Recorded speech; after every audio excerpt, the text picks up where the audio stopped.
वाहिगुरु जी का खालसा वाहिगुरु जी की फतेह। Punjabi audio book YouTube channel सुन रहे सारे ਸਰੋਤਿਆਂ ਨੂੰ ਮੇਰੇ ਸੁਤੰਤਰ ਕੌਰ ਵੱਲੋਂ ਪਿਆਰ ਭਰੀ ਸਤਿ ਸ਼੍ਰੀ ਅਕਾਲ। ਅੱਜ ਅਸੀਂ ਗਦਰੀ ਬਾਬੇ ਕੌਣ ਸਨ ਕਿਤਾਬ ਦਾ ਚੌਥਾ ਭਾਗ ਪੜ੍ਹਨ ਜਾ ਰਹੇ ਹਾਂ। ਪੰਨਾ ਨੰਬਰ 55। ਲੇਖਕ ਅਜਮੇਰ ਸਿੰਘ। ਗਦਰ ਪਾਰਟੀ ਲਹਿਰ ਅਤੇ ਰਾਸ਼ਟਰਵਾਦੀ ਵਿਚਾਰਧਾਰਾ।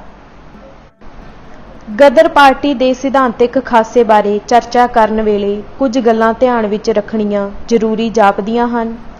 ਗਦਰ ਪਾਰਟੀ ਦੀ ਸਥਾਪਨਾ ਬਹੁਤ ਹੀ ਅਸਧਾਰਨ ਹਾਲਤਾਂ ਵਿੱਚ ਹੋਈ ਸੀ। ਇਹ ਕਿਸੇ ਪੂਰਵ ਵਿਚਾਰੀ ਯੋਜਨਾ ਤੇ ਸਹਿਜ ਕਿਰਿਆ ਦੀ ਪੈਦਾਇਸ਼ ਨਹੀਂ ਸੀ।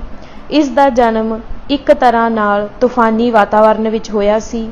ਉੱਤਰੀ ਅਮਰੀਕਾ ਵਿੱਚ ਰੋਜੀ ਰੋਟੀ ਲਈ ਗਏ ਪੰਜਾਬੀਆਂ, ਜਿਨ੍ਹਾਂ ਵਿੱਚੋਂ ਭਾਰੀ ਬਹੁ ਗਿਣਤੀ ਪੇਂਡੂ ਖੇਤਰਾਂ ਵਿੱਚੋਂ ਆਏ ਸਿੱਖ ਕਿਸਾਨਾਂ ਦੀ ਸੀ, ਨੂੰ ਆਉਂਦਿਆਂ ਹੀ ਨਸਲ ਪ੍ਰਸਤੀ ਵਿਰੁੱਧ ਲੜਾਈ ਦੇ ਮੋਰਚੇ ਮੱਲਣੇ ਪੈ ਗਏ ਸਨ। ਉਹਨਾਂ ਦੇ ਬੇਗਾਨੀ ਧਰਤੀ ਉੱਤੇ ਅਜੇ ਚੱਜ ਨਾਲ ਪੈਰ ਵੀ ਨਹੀਂ ਸਨ ਲੱਗੇ, ਜਿਸ ਕਰਕੇ ਉਹਨਾਂ ਨੂੰ ਲੜਨ ਲਈ ਤਿਆਰੀ ਦਾ ਮੌਕਾ ਵੀ ਨਹੀਂ ਮਿਲਿਆ ਸੀ। ਲੜਾਈ ਉਹਨਾਂ ਦੇ ਗਲ ਪੈ ਗਈ ਸੀ। ਉਹਨਾਂ ਦਾ ਮੁੱਢਲਾ ਪ੍ਰਤੀਕਰਮ ਨਿਰੋਲ ਆਪ ਮੁਹਾਰਾ ਸੀ, ਭਾਵੇਂ ਕਿ ਛੇਤੀ ਹੀ ਇਸ ਨੂੰ ਜਥੇਬੰਦਕ ਸਰੂਪ ਦੇਣ ਦੇ ਯਤਨ ਆਰੰਭ ਹੋ ਗਏ ਸਨ। ਪਹਿਲ ਕਦਮੀ ਕਰਨ ਵਾਲਿਆਂ ਚੋਂ ਕਿਸੇ ਕੋਲ ਵੀ ਜਥੇਬੰਦੀ ਦਾ ਕੋਈ ਪੂਰਵ ਤਜਰਬਾ ਨਹੀਂ ਸੀ। ਸਾਰੇ ਅਨਾੜੀ ਤੇ ਸਿਖਾਂਦਰੂ ਹੀ ਸਨ। ਫਿਰ ਸਾਰਾ ਕੁਝ ਤੇਜ਼ੀ ਨਾਲ ਤੇ ਕਾਹਲੀ ਵਿੱਚ ਤੱਤ ਪੜੱਥੇ ਕਰਨਾ ਪਿਆ ਸੀ। ਇਹਨਾਂ ਸਾਰੇ ਕਾਰਨਾਂ ਕਰਕੇ ਗਦਰ ਪਾਰਟੀ ਦੀ ਸਥਾਪਨਾ ਕਰਨ ਤੋਂ ਪਹਿਲਾਂ ਇਸ ਦੀ ਰਾਹ ਦਿਸਾਊ ਵਿਚਾਰਧਾਰਾ ਤੇ ਯੁੱਧ ਨੀਤਿਕ ਕਾਰਜਾਂ ਉਦੇਸ਼ਾਂ ਬਾਰੇ ਨਿੱਠ ਕੇ ਵਿਚਾਰ ਚਰਚਾ ਨਹੀਂ ਹੋ ਸਕੀ ਸੀ। ਬੁਨਿਆਦੀ ਸਿਧਾਂਤਕ ਮਾਮਲਿਆਂ ਬਾਰੇ ਚੇਤਨ ਪੱਧਰ ਤੇ ਨਿਖਰਵੇਂ ਰੂਪ ਵਿੱਚ ਆਮ ਸਹਿਮਤੀ ਨਹੀਂ ਹੋਈ ਸੀ। ਬਾਹਰ ਮੁਖੀ ਹਾਲਤਾਂ ਹੀ ਇਸ ਦਾ ਇੱਕਮਾਤਰ ਕਾਰਨ ਨਹੀਂ ਸੀ। ਆਮ ਨਿਯਮ ਵਜੋਂ ਹੀ ਅਲੱਗ-ਅਲੱਗ ਸਮਾਜੀ ਵਰਗਾਂ ਦਾ ਲੜਨ ਦਾ ਤੌਰ ਤਰੀਕਾ ਵੱਖੋ ਵੱਖਰਾ ਹੋਇਆ ਕਰਦਾ ਹੈ। ਆਮ ਤੌਰ ਤੇ ਸਮਾਜ ਦੀਆਂ ਉੱਪਰਲੀਆਂ ਪਰਤਾਂ ਆਪਣੇ ਹਿੱਤਾਂ ਬਾਰੇ ਮੁਕਾਬਲਤਨ ਵਧੇਰੇ ਸੁਚੇਤ ਹੁੰਦੀਆਂ ਹਨ ਅਤੇ ਉਹ ਆਮ ਕਰਕੇ ਸੋਚੀ ਵਿਚਾਰੀ ਦਿਸ਼ਾ ਤੇ ਰਣਨੀਤੀ ਅਪਣਾ ਕੇ ਚੱਲਦੀਆਂ ਹਨ। ਉਹਨਾਂ ਨੂੰ ਆਪਣੇ ਯੁੱਧ ਨੀਤਕ ਕਾਰਜਾਂ ਉਦੇਸ਼ਾਂ ਬਾਰੇ ਪੂਰੀ ਸੋਝੀ ਹੁੰਦੀ ਹੈ ਅਤੇ ਉਹਨਾਂ ਦਾ ਹਰ ਅਮਲ ਤੇ ਪੈਂਤੜਾ ਇਸ ਦਿਸ਼ਾ ਵਿੱਚ ਹੁੰਦਾ ਹੈ। ਭਾਵ ਇਹ ਕਿ ਉਹਨਾਂ ਦੀ ਹਰ ਸਰਗਰਮੀ ਚੇਤਨ ਰੂਪ ਵਿੱਚ ਹੁੰਦੀ ਹੈ। ਆਪ ਮੁਹਾਰਾ ਜਾਂ ਬੇਮੁਹਾਰਾ ਕੁਝ ਨਹੀਂ ਹੁੰਦਾ। ਉਹ ਹਰ ਮਾਮਲੇ ਵਿੱਚ ਨਫਾ ਨੁਕਸਾਨ ਮੂਹਰੇ ਰੱਖ ਕੇ ਚੱਲਦੇ ਹਨ। ਇਸ ਦੀ ਤੁਲਨਾ ਵਿੱਚ ਆਮ ਲੋਕ ਅਤੇ ਖਾਸ ਕਰਕੇ ਪੇਂਡੂ ਕਿਸਾਨ ਵਰਗ ਆਪਣੇ ਮੂਲ ਸੁਭਾਅ ਪੱਖੋਂ ਹੀ ਖੁਦ ਰੌ ਤੇ ਲਾਪਰਵਾਹ ਹੁੰਦੇ ਹਨ, ਜੋ ਹਮੇਸ਼ਾ ਪੂਰਾ ਸੱਚ ਵਿਚਾਰ ਕੇ ਲੜਾਈ ਦੇ ਮੈਦਾਨ ਵਿੱਚ ਨਹੀਂ ਕੁੱਦਦੇ। ਉਹ ਮੌਕੇ ਦੀਆਂ ਲੋੜਾਂ ਤੇ ਰੌ ਮੁਤਾਬਕ ਸਰਗਰਮੀ ਵਿੱਢ ਲੈਂਦੇ ਹਨ। ਉਹ ਬਹੁਤੀਆਂ ਸਿਧਾਂਤਕ ਜਾਂ ਅਮਲੀ ਬਰੀਕੀਆਂ ਵਿੱਚ ਨਹੀਂ ਪੈਂਦੇ। ਉਹ ਤਰਕਸ਼ੀਲ ਵਿਚਾਰਾਂ ਨਾਲੋਂ ਅੰਤਰਮੁਖੀ ਭਾਵਨਾਵਾਂ ਦਾ ਪ੍ਰਭਾਵ ਵੱਧ ਕਬੂਲਦੇ ਹਨ। ਉਹ ਕਿਸੇ ਰੈਸ਼ਨਲ ਵਿਚਾਰਧਾਰਾ ਦੀ ਥਾਵੇਂ ਮੁੱਖ ਤੌਰ ਤੇ ਆਪਣੇ ਸੰਸਕਾਰਾਂ ਤੇ ਜਜ਼ਬਿਆਂ ਦੇ ਆਸਰੇ ਲੜਦੇ ਹਨ। ਗਦਰ ਪਾਰਟੀ ਅੰਦਰ ਉਪਰੋਕਤ ਦੋਨੇ ਤਰ੍ਹਾਂ ਦੇ ਅੰਸ਼ ਸ਼ਾਮਿਲ ਹਨ। ਦੋਵਾਂ ਵਿਚਕਾਰ ਏਕਤਾ ਤੇ ਜੱਦੋ-ਜਹਿਦ ਦਾ ਸਿਲਸਿਲਾ ਚੱਲਿਆ। ਲਗਭਗ ਸਾਰੀ ਦੀ ਸਾਰੀ ਲੜਾਕੂ ਸ਼ਕਤੀ ਪੇਂਡੂ ਸਿੱਖ ਸਨ। ਉਹਨਾਂ ਨੇ ਆਪਣੀ ਪਹਿਲ ਕਦਮੀ ਤੇ ਹਿੰਮਤ ਨਾਲ ਪਾਰਟੀ ਦਾ ਮੁੱਢਲਾ ਸਰੂਪ ਤੇ ਢਾਂਚਾ ਖੜਾ ਕਰ ਲਿਆ ਸੀ। ਆਮ ਪ੍ਰਚਲਿਤ ਪੇਂਡੂ ਸੋਚ ਦੇ ਅਧੀਨ ਉਹਨਾਂ ਅੰਦਰ ਲਹਿਰ ਨੂੰ ਪ੍ਰਭਾਵਸ਼ਾਲੀ ਬਣਾਉਣ ਲਈ ਪੜ੍ਹੇ ਲਿਖੇ ਲੋਕਾਂ ਦੀ ਮਦਦ ਲੈਣ ਦਾ ਵਿਚਾਰ ਪੈਦਾ ਹੋਇਆ। ਇਸ ਵਿੱਚੋਂ ਉਹਨਾਂ ਦਾ ਮੇਲ ਲਾਲਾ ਹਰਦਿਆਲ ਤੇ ਕੁਝ ਹੋਰਨਾਂ ਪੜ੍ਹੇ ਲਿਖੇ ਸ਼ਹਿਰੂ ਹਿੰਦੂ ਬੁੱਧੀਮਾਨਾਂ ਜਿਵੇਂ ਕਿ ਰਾਮਚੰਦਰ, ਤਾਰਕਨਾਥ, ਠਾਕੁਰਦਾਸ, ਜੀ.ਡੀ. ਕੁਮਾਰ, ਗੋਬਿੰਦ ਬਿਹਾਰੀ ਲਾਲ ਆਦਿ ਨਾਲ ਹੋ ਗਿਆ। ਪਾਰਟੀ ਦੇ ਯੁੱਧ ਨੀਤਕ ਉਦੇਸ਼ਾਂ ਤੇ ਨੀਤੀਆਂ ਨੂੰ ਕਲਮਬੰਦ ਕਰਨ ਤੇ ਇਹਨਾਂ ਦਾ ਪ੍ਰਚਾਰ ਪ੍ਰਸਾਰ ਕਰਨ ਲਈ ਉਹ ਇਹਨਾਂ ਬੁੱਧੀਮਾਨਾਂ ਦੇ ਮੁਤਾਜ ਬਣ ਗਏ। ਇਹ ਬੁੱਧੀਮਾਨ ਕੋਈ ਸਧਾਰਨ ਜਾਂ ਭੋਲੇ ਭਾਲੇ ਲੋਕ ਨਹੀਂ ਸਨ। ਬਹੁਤ ਸਾਰੇ ਤੀਖਣ ਬੁੱਧੀ ਵਾਲੇ ਤੇ ਰਾਸ਼ਟਰਵਾਦੀ ਵਿਚਾਰਧਾਰਾ ਦੇ ਧਾਰਨੀ ਸਨ। ਉਸ ਵੇਲੇ ਭਾਰਤ ਅੰਦਰ ਹਿੰਦੂ ਪੁਨਰ ਜਾਗ੍ਰਿਤੀ ਦੀ ਲਹਿਰ ਦਾ ਜ਼ੋਰ ਚੜ੍ਹਿਆ ਹੋਇਆ ਸੀ। ਇਸ ਦਾ ਖਾਸਾ ਹਿੰਦੂ ਰਾਸ਼ਟਰਵਾਦੀ ਸੀ। ਇਸ ਦਾ ਪ੍ਰਗਟਾਵਾ ਬਹੁ ਗੁਣ ਰੂਪਾਂ ਵਿੱਚ ਹੋ ਰਿਹਾ ਸੀ। ਬੰਗਾਲ ਇਸ ਰੁਝਾਨ ਦੀ ਜਨਮ ਭੂਮੀ ਤੇ ਸਦਰ ਕੇਂਦਰ ਸੀ, ਜਦ ਕਿ ਪੰਜਾਬ ਦੇ ਸ਼ਹਿਰਾਂ ਅੰਦਰ ਇਸ ਦਾ ਤਕੜਾ ਪ੍ਰਭਾਵ ਸੀ। ਬ੍ਰਹਮੋ ਸਮਾਜ ਤੇ ਆਰੀਆ ਸਮਾਜ ਇਸ ਦੇ ਪ੍ਰਮੁੱਖ ਵਿਚਾਰਧਾਰਕ ਪ੍ਰੇਰਨਾ ਸਰੋਤ ਸਨ। ਅਮਰੀਕਾ ਅੰਦਰ ਗਦਰ ਪਾਰਟੀ ਨਾਲ ਜੁੜੇ ਹਿੰਦੂ ਬੁੱਧੀਮਾਨ ਇਸ ਵਿਚਾਰਧਾਰਕ ਤੇ ਰਾਜਸੀ ਰੁਝਾਨ ਦੇ ਪ੍ਰਤੀਨਿਧ ਸਨ। ਇਹਨਾਂ ਚੋਂ ਬਹੁਤਿਆਂ ਦਾ ਪਿਛੋਕੜ ਆਰੀਆ ਸਮਾਜ ਸੀ ਤੇ ਉਹਨਾਂ ਉੱਤੇ ਇਸ ਦਾ ਅਲੱਗ-ਅਲੱਗ ਦਰਜੇ ਤੱਕ ਵਿਚਾਰਧਾਰਕ ਪ੍ਰਭਾਵ ਸੀ। ਉਹ ਆਪਣੇ ਉਦੇਸ਼ਾਂ ਬਾਰੇ ਪੂਰੇ ਚੇਤੰਨ ਸਨ। ਇਸ ਕਰਕੇ ਉਹ ਹਰ ਕੰਮ ਪੂਰਾ ਸੋਚ ਵਿਚਾਰ ਕੇ ਸਿਧਾਂਤਕ ਤੇ ਰਾਜਸੀ ਦ੍ਰਿਸ਼ਟੀ ਤੋਂ ਲਾਹਾ ਲੈਣ ਦੀ ਬਿਰਤੀ ਨਾਲ ਕਰਦੇ ਸਨ। ਉਹਨਾਂ ਦਾ ਵਾਹ ਲੜਾਕੂ ਜਜ਼ਬੇ ਨਾਲ ਉਛਲ ਰਹੇ ਭੋਲੇ ਭਾਲੇ ਪੇਂਡੂ ਸਿੱਖਾਂ ਨਾਲ ਪੈ ਗਿਆ ਸੀ, ਜੋ ਹੱਦ ਦਰਜੇ ਦੇ ਇਮਾਨਦਾਰ ਤੇ ਸਾਦਾ ਦਿਲ ਲੋਕ ਸਨ। ਗਦਰ ਪਾਰਟੀ ਦਾ ਸਿਧਾਂਤਕ ਦ੍ਰਿਸ਼ਟੀ ਤੋਂ ਮੁਲਾਂਕਣ ਕਰਨ ਲੱਗਿਆਂ ਉਪਰੋਕਤ ਤੱਥਾਂ ਨੂੰ ਧਿਆਨ ਵਿੱਚ ਰੱਖਣਾ ਬੇਹੱਦ ਜ਼ਰੂਰੀ ਹੈ। ਪਾਰਟੀ ਦੇ ਉਦੇਸ਼ਾਂ, ਨੀਤੀਆਂ ਤੇ ਕਾਰਜਾਂ ਸੰਬੰਧੀ ਪਾਰਟੀ ਲਿਖਤਾਂ ਉੱਤੇ ਅੰਨ੍ਹੇਵਾਹ ਨਿਰਭਰ ਨਹੀਂ ਕੀਤਾ ਜਾ ਸਕਦਾ। ਇਹਨਾਂ ਲਿਖਤਾਂ ਪ੍ਰਤੀ ਘੋਖਵੀਂ ਤੇ ਸੋਗਵੀਂ ਪਹੁੰਚ ਅਪਣਾਉਣੀ ਜ਼ਰੂਰੀ ਹੈ। ਇਹ ਪਛਾਣ ਕਰਨੀ ਜ਼ਰੂਰੀ ਹੈ ਕਿ ਕਿਹੜੀ ਲਿਖਤ ਕਿਸ ਵਿਅਕਤੀ ਨੇ ਕਿਸ ਮੌਕੇ ਤੇ ਲਿਖੀ। ਜਿਵੇਂ ਕਿ ਉਪਰੋਕਤ ਜ਼ਿਕਰ ਕੀਤਾ ਜਾ ਚੁੱਕਾ ਹੈ, ਵਿਚਾਰਧਾਰਾ ਪੱਖੋਂ ਗਦਰ ਪਾਰਟੀ ਇੱਕ ਜਿਣਸੀ ਨਹੀਂ ਸੀ। ਇਸ ਨੂੰ ਬੌਧਿਕ ਅਗਵਾਈ ਦੇਣ ਵਾਲੇ ਹਿੰਦੂ ਤੱਤ ਮੂਲ ਰੂਪ ਵਿੱਚ ਹਿੰਦੂ ਰਾਸ਼ਟਰਵਾਦ ਦੀ ਵਿਚਾਰਧਾਰਾ ਦੇ ਧਾਰਨੀ ਸਨ। ਇਸ ਕਰਕੇ ਉਹਨਾਂ ਨੇ ਪਾਰਟੀ ਤੇ ਇਸ ਦੇ ਸਦਰ ਕੇਂਦਰ ਦੇ ਨਾਵਾਂ ਦੀ ਚੋਣ ਕਰਨ ਤੋਂ ਲੈ ਕੇ ਪਾਰਟੀ ਦੇ ਨਾਅਰਿਆਂ, ਚਿੰਨ੍ਹਾਂ, ਰੂਪਕਾਂ ਤੇ ਦੁਆ ਸਲਾਮ ਤੱਕ ਹਰ ਮਾਮਲੇ ਵਿੱਚ ਹਿੰਦੂਤਵੀ ਅੰਸ਼ ਭਰਨ ਦੇ ਸੁਚੇਤ ਤੇ ਸ਼ਾਤਰ ਯਤਨ ਕੀਤੇ। ਉਹਨਾਂ ਨੇ ਪੇਂਡੂ ਸਿੱਖਾਂ, ਜਿਹੜੇ ਕਿ ਪਾਰਟੀ ਦੀ ਜਿੰਦ ਜਾਨ ਸਨ, ਦੇ ਭੋਲੇਪਨ ਦਾ ਨਜਾਇਜ਼ ਫਾਇਦਾ ਲਿਆ। ਉਹਨਾਂ ਨੇ ਆਪਣੀਆਂ ਲਿਖਤਾਂ ਅੰਦਰ ਹਿੰਦੂ ਰਾਸ਼ਟਰਵਾਦ ਦੀ ਵਿਚਾਰਧਾਰਾ ਸੁਘੇੜਨ ਦਾ ਹਰ ਸੰਭਵ ਯਤਨ ਕੀਤਾ। ਇੱਥੋਂ ਤੱਕ ਕਿ ਲਾਲਾ ਹਰਦਿਆਲ ਤੋਂ ਬਾਅਦ ਜਦੋਂ ਰਾਮ ਚੰਦਰ ਗਦਰ ਅਖਬਾਰ ਦਾ ਸੰਪਾਦਕ ਬਣਿਆ ਤਾਂ ਖੁਦ ਲਾਲਾ ਹਰਦਿਆਲ ਨੇ ਪਾਰਟੀ ਦੇ ਆਗੂਆਂ ਨੂੰ ਸੁਚੇਤ ਕੀਤਾ ਕਿ ਰਾਮ ਚੰਦਰ ਦੀ ਹਰ ਲਿਖਤ ਨੂੰ ਗੌਰ ਨਾਲ ਘੋਖਿਆ ਜਾਵੇ, ਕਿਉਂਕਿ ਰਾਮ ਚੰਦਰ ਅੰਦਰ ਪਾਰਟੀ ਦੀਆਂ ਲਿਖਤਾਂ ਵਿੱਚ ਅਛੋਪਲੇ ਹੀ ਆਪਣੇ ਵਿਚਾਰਾਂ ਨੂੰ ਸੁਘੇੜ ਦੇਣ ਦੀ ਪ੍ਰਬਲ ਬਿਰਤੀ ਸੀ। ਅਸਲ ਵਿੱਚ ਸਿੱਖ ਭਾਈਚਾਰੇ ਨੂੰ ਹਿੰਦੂ ਰਾਸ਼ਟਰਵਾਦੀ ਧਾਰਾ ਦੇ ਪਿਛਲੱਗ ਬਣਾਉਣ ਦੇ ਯਤਨ ਚਿਰੋਖਣੇ ਸ਼ੁਰੂ ਹੋ ਚੁੱਕੇ ਸਨ। 20ਵੀਂ ਸਦੀ ਦੇ ਆਰੰਭ ਵਿੱਚ ਹੀ ਇੰਗਲੈਂਡ ਵਿੱਚ ਰਹਿ ਰਹੇ ਪ੍ਰਮੁੱਖ ਹਿੰਦੂ ਰਾਸ਼ਟਰਵਾਦੀਆਂ ਜਿਵੇਂ ਕਿ ਸਾਵਰਕਰ, ਸ਼ਿਆਮਜੀ ਕ੍ਰਿਸ਼ਨ ਵਰਮਾ, ਲਾਲਾ ਲਾਜਪਤ ਰਾਏ, ਬਿਪਨ ਚੰਦਰ ਪਾਲ, ਪ੍ਰੋਫੈਸਰ ਗੋਕਲ ਚੰਦ ਨਰੰਗ ਆਦਿ ਵੱਲੋਂ ਇਸ ਮਨੋਰਥ ਅਧੀਨ ਵਿਉਂਤਬੰਦ ਯਤਨ ਸ਼ੁਰੂ ਕਰ ਦਿੱਤੇ ਗਏ ਸਨ। ਇਹਨਾਂ ਯਤਨਾਂ ਦੀ ਕੜੀ ਵਜੋਂ 29 ਦਸੰਬਰ 1908 ਨੂੰ ਲੰਡਨ ਦੇ ਕੈਕਸਟਨ ਹਾਲ ਵਿਖੇ ਗੁਰੂ ਗੋਬਿੰਦ ਸਿੰਘ ਜੀ ਦੇ ਗੁਰਪੁਰਬ ਦੇ ਸਬੰਧ ਵਿੱਚ ਇੱਕ ਉਚੇਚੀ ਸਭਾ ਬੁਲਾਈ ਗਈ ਸੀ, ਜਿਸ ਦੀ ਪ੍ਰਧਾਨਗੀ ਪ੍ਰਸਿੱਧ ਬੰਗਾਲੀ ਦੇਸ਼ ਭਗਤ ਬਿਪਨ ਚੰਦਰਪਾਲ ਨੇ ਕੀਤੀ ਸੀ। ਉੱਪਰ ਗਿਣੇ ਸਭਨਾਂ ਹਿੰਦੂ ਰਾਸ਼ਟਰਵਾਦੀਆਂ ਨੇ ਇਸ ਸਭਾ ਨੂੰ ਸੰਬੋਧਨ ਕਰਦਿਆਂ ਸਿੱਖਾਂ ਨੂੰ ਗੁਰੂ ਸਾਹਿਬ ਤੋਂ ਪ੍ਰੇਰਨਾ ਲੈਂਦਿਆਂ ਹੋਇਆਂ ਦੇਸ਼ ਦੀ ਖਾਤਰ ਜਾਨਾਂ ਕੁਰਬਾਨ ਕਰਨ ਲਈ ਉਤੇਜਿਤ ਕੀਤਾ ਸੀ। ਇਸ ਮੌਕੇ ਵੰਦੇ ਮਾਤਰਮ ਖਾਲਸਾ ਦੇ ਗੁੰਮਰਾਹਕੁਨ ਅਨੁਵਾਦ ਦੇ ਹੇਠਾਂ ਇੱਕ ਉਚੇਚਾ ਪਰਚਾ ਛਾਪ ਕੇ ਵੰਡਿਆ ਗਿਆ, ਜਿਸ ਵਿੱਚ ਖਾਲਸਾ ਪੰਥ ਦੀ ਉਪਮਾ ਭਾਰਤ ਮਾਂ ਦੇ ਹੱਥ ਵਿੱਚ ਫੜੀ ਸ਼ਮਸ਼ੀਰ ਨਾਲ ਕੀਤੀ ਗਈ ਸੀ ਅਤੇ ਸਿੱਖਾਂ ਅੰਦਰ ਭਾਰਤੀ ਰਾਸ਼ਟਰਵਾਦ ਦਾ ਜਜ਼ਬਾ ਭਰਨ ਲਈ ਸਿੱਖ ਗੁਰੂਆਂ ਨੂੰ ਰਾਸ਼ਟਰਵਾਦੀ ਦਰਸਾਉਣ ਦੇ ਮੰਤਵ ਨਾਲ ਭਾਵਕ ਦਲੀਲਾਂ ਤੇ ਦ੍ਰਿਸ਼ਟਾਂਤਾਂ ਦਾ ਪੁਰਜ਼ੋਰ ਇਸਤੇਮਾਲ ਕੀਤਾ ਗਿਆ ਸੀ। इस समागम की समाप्ति उपरंत सिखां नूं इंडिया हाउस विखे खाने की दावत दिती गई सी।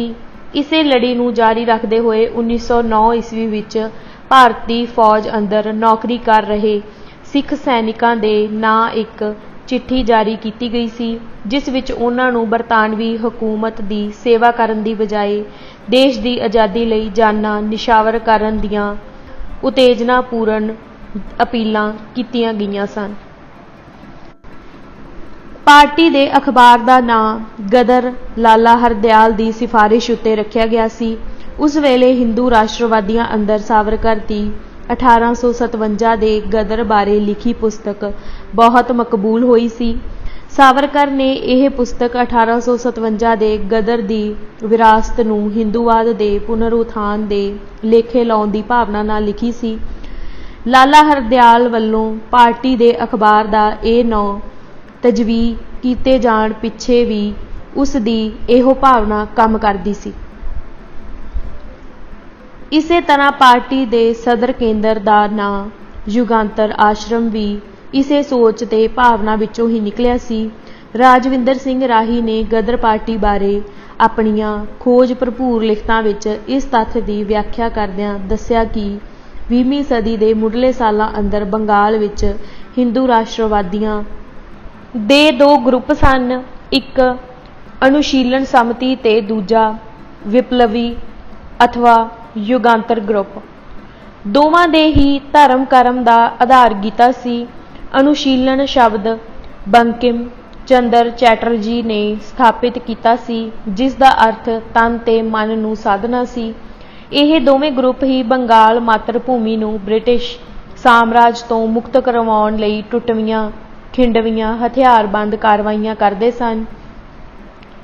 दोवां ग्रुपां का मकसद ही मातृभूमि नूं आज़ाद करवा के हिंदू गौरव का पुनरुत्थान करना सी। इस ग्रुप के पहले परचे का नाम वंदे मातरम सी, जिसका 1909 विच संपादक अरबिंदो घोष सी। जद यह परचा बंद हो गया सी तां इस ग्रुप वल्लों युगांतर नां दा परचा कढ़िया गया सी, जिसका संपादक अरबिंदो घोष ही बनिया। युगांतर का अर्थ बनता है युग का अंतर। इसे लई हिंदू राष्ट्रवादी जो युग लियाउण दे चाहवान यतनशील ते संघर्षशील सन, ओह युग होना सी हिंदू गौरव के पुनरुत्थान का, जिस विच सनातनी वैदिक धर्म की जयकार होनी सी। लाला हरदयाल वल्लों बंगालियां दे इसे युगांतर की ठुक बनाउण लई ही गदर पार्टी के हैडकुआटर का नाम युगांतर आश्रम रखिया गया सी। गदर पार्टी बारे लिखियां गईयां सारियां ही इतिहासिक लिखतां अंदर इस तथ्य नूं हदों वध उभार के पेश किया गया है कि गदर पार्टी के बानियां ने अपनी धर्म निरपक्षता का सबूत ते संदेश देण लई किसी विशेष धर्म नाल जुड़े किसी नारे नूं प्रवान करन तो इनकारी हो के सुचेत पद्धर ते वंदे मातरम नूं पार्टी के केंद्री नारे ते धर्म निरपक्षता के चिन्ह वजों प्रवान ते प्रचलित किया सी। राजविंदर सिंह राही ने इस प्रचलित धारणा नूं कई पक्षां तो झुठलाया है। गदर पार्टी के समुचे इतिहास ते सरगर्मियां की घोखवीं छाणबीन करन तो बाद उसने इस बारे कई अहम ते नवे तत्थ सामने लियाते हैं।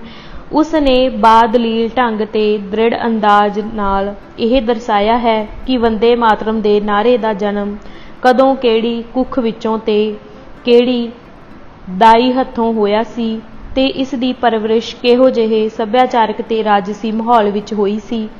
इस दे नाल ही उसने इतिहास विच ठोस तत्थां ते हवालियां दी मदद नाल यह गल साबित करन दा भी प्रभावशाली यतन किया है कि सिख गदरी देश भगतां ते अंतर आत्मा ने इस नारे नूं कदे भी पूरी तरह प्रवान नहीं किया सी अते यह कदे भी उन्हां दी अंतर चेतना का अंग नहीं बनिया सी। लेखक ने इतिहास विचों ठोस हवालियां नाल दर्शाया है कि वंदे मातरम का नारा हकीकत विच एक फिरकू नारा है, जिस दी कांड बंगाल के हिंदू राष्ट्रवादियों ने 20वीं सदी के ਆਰੰਭਕ ਸਾਲਾਂ ਵਿੱਚ ਮੁਸਲਿਮ ਵਿਰੋਧੀ ਫਿਰਕੂ ਉਦੇਸ਼ਾਂ ਨੂੰ ਮੁੱਖ ਰੱਖ ਕੇ ਕੱਢੀ ਸੀ। ਉਸ ਨੇ ਦੱਸਿਆ ਕਿ ਪ੍ਰਸਿੱਧ ਬੰਗਾਲੀ ਲੇਖਕ ਬੰਕਿਮ ਚੰਦਰ ਚੈਟਰਜੀ, ਜਿਹੜਾ ਕਿ ਕੱਟੜ ਹਿੰਦੂ ਸੋਚ ਦਾ ਮਾਲਿਕ ਸੀ, ਨੇ 1870 ਵਿੱਚ ਵੰਦੇ ਮਾਤਰਮ ਦੇ ਅਨੁਵਾਦ ਹੇਠ ਇੱਕ ਗੀਤ ਲਿਖਿਆ ਸੀ।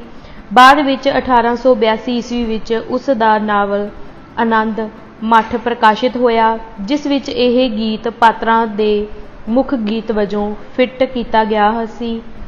ਇਹ ਨਾਵਲ ਮੁਸਲਿਮ ਵਿਰੋਧੀ ਨਫ਼ਰਤ ਨਾਲ ਭਰਿਆ ਹੋਇਆ ਹੈ, ਜਿਸ ਵਿੱਚ ਹਿੰਦੂਆਂ ਦੀ ਮੁਸਲਮਾਨਾਂ ਉੱਤੇ ਕਾਲਪਨਿਕ ਜਿੱਤ ਦੀ ਜੈਕਾਰ ਕੀਤੀ ਗਈ ਹੈ। ਗਦਰੀ ਸਿੱਖ ਦੇਸ਼ ਭਗਤਾਂ ਨੂੰ ਕਿਉਂਕਿ ਵੰਦੇ ਮਾਤਰਮ ਦੇ ਨਾਅਰੇ ਦੇ ਇਸ ਪਿਛੋਕੜ ਤੇ ਇਸ ਦੇ ਅਰਥਾਂ ਬਾਰੇ ਬਹੁਤੀ ਜਾਣਕਾਰੀ ਨਹੀਂ ਸੀ, ਇਸ ਕਰਕੇ ਉਹਨਾਂ ਵੱਲੋਂ ਇਸ ਨੂੰ ਅਗਿਆਨਤਾ ਦੇ ਅਨਾੜੀਪੁਣੇ ਵਿੱਚ ਅਪਣਾ ਲਿਆ ਗਿਆ ਪ੍ਰਤੀਤ ਹੁੰਦਾ ਹੈ। ਇਸ ਗੱਲ ਦਾ ਸੰਕੇਤ ਬਾਬਾ ਸੋਹਣ ਸਿੰਘ ਭਕਨਾ ਦੀ ਇੱਕ ਲਿਖਤ ਵਿੱਚੋਂ ਮਿਲਦਾ ਹੈ। ਬਾਬਾ ਸੋਹਣ ਸਿੰਘ ਭਕਨਾ ਨੇ ਗਦਰ ਪਾਰਟੀ ਵੱਲੋਂ ਵੰਦੇ ਮਾਤਰਮ ਦਾ ਨਾਅਰਾ ਅਪਣਾਉਣ ਦੀ ਵਜ੍ਹਾ ਇਹ ਦਰਸਾਈ ਹੈ ਕਿ ਕਿਸੇ ਹੋਰ ਚੀਜ਼ ਨਾਲੋਂ ਇਹ ਇਨਕਲਾਬੀ ਨਾਅਰਾ ਅੰਗਰੇਜ਼ਾਂ ਨੂੰ ਸਭ ਤੋਂ ਵੱਧ ਗੁੱਸਾ ਦਿਵਾਉਂਦਾ ਹੈ। ਇਸ ਤੋਂ ਸਿੱਖ ਗਦਰੀ ਦੇਸ਼ ਭਗਤਾਂ ਦੀ ਸਾਦਗੀ ਤੇ ਲਾਲਾ ਹਰਦਿਆਲ ਵਰਗੇ ਸ਼ਾਤਰ ਆਗੂਆਂ ਦੀ ਚੁਸਤੀ ਚਲਾਕੀ ਸਪਸ਼ਟ ਹੋ ਜਾਂਦੀ ਹੈ। ਗਦਰ ਲਹਿਰ ਦਾ ਪ੍ਰਮੁੱਖ ਇਤਿਹਾਸਕਾਰ ਡਾਕਟਰ ਹਰੀਸ਼ ਪੁਰੀ ਇਸ ਵਿੱਚੋਂ ਇਹ ਸਿੱਟਾ ਕੱਢਦਾ ਹੈ ਕਿ ਸਿੱਖ ਗਦਰੀਆਂ ਨੇ ਵੰਦੇ ਮਾਤਰਮ ਦੇ ਨਾਅਰੇ ਦੇ ਵਿਚਾਰਧਾਰਕ ਪ੍ਰਭਾਵ ਅਧੀਨ ਸਿੱਖ ਜੈਕਾਰੇ ਪੂਰੀ ਤਰ੍ਹਾਂ ਤਿਆਗ ਦਿੱਤੇ ਸਨ। ਉਸ ਦੇ ਲਿਖਣ ਮੁਤਾਬਕ ਐਸੀ ਗਵਾਹੀ ਸ਼ਾਇਦ ਹੀ ਮਿਲਦੀ ਹੋਵੇ ਕਿ ਗਦਰੀਆਂ ਨੇ ਸਿੱਖਾਂ ਦਾ ਮੁਤਵਾਜੀ ਧਾਰਮਿਕ ਜਾਂ ਜੰਗੀ ਨਾਅਰਾ ਵਾਹਿਗੁਰੂ ਜੀ ਕਾ ਖਾਲਸਾ ਵਾਹਿਗੁਰੂ ਜੀ ਕੀ ਫਤਿਹ ਅਤੇ ਜੋ ਬੋਲੇ ਸੋ ਨਿਹਾਲ ਸਤਿ ਸ਼੍ਰੀ ਅਕਾਲ ਕਦੀ ਵੀ ਵਰਤਿਆ ਹੋਵੇ। ਇਸ ਦੀ ਥਾਂ ਹਮੇਸ਼ਾ ਹੀ ਵੰਦੇ ਮਾਤਰਮ ਦੇ ਨਾਅਰੇ ਦੀ ਵਰਤੋਂ ਕੀਤੀ ਲੱਗਦੀ ਹੈ, ਜਿਸ ਤੋਂ ਇਹਨਾਂ ਲੋਕਾਂ ਵਿਚਕਾਰ ਕੌਮੀਅਤ ਬਾਰੇ ਵੱਖਰੇ ਤੇ ਵਿਸ਼ਾਲ ਅਪੀਲ ਰੱਖਦੇ ਹੋਣ ਦਾ ਸੁਝਾਅ ਮਿਲਦਾ ਹੈ। ਡਾਕਟਰ ਪੁਰੀ ਦਾ ਸਿੱਖ ਗਦਰੀ ਦੇਸ਼ ਭਗਤਾਂ ਬਾਰੇ ਇਹ ਨਿਰਣਾ ਅੰਤਰਮੁਖੀ ਹੈ, ਜੋ ਕਿ ਪੂਰੀ ਤਰ੍ਹਾਂ ਝੂਠਾ ਹੈ।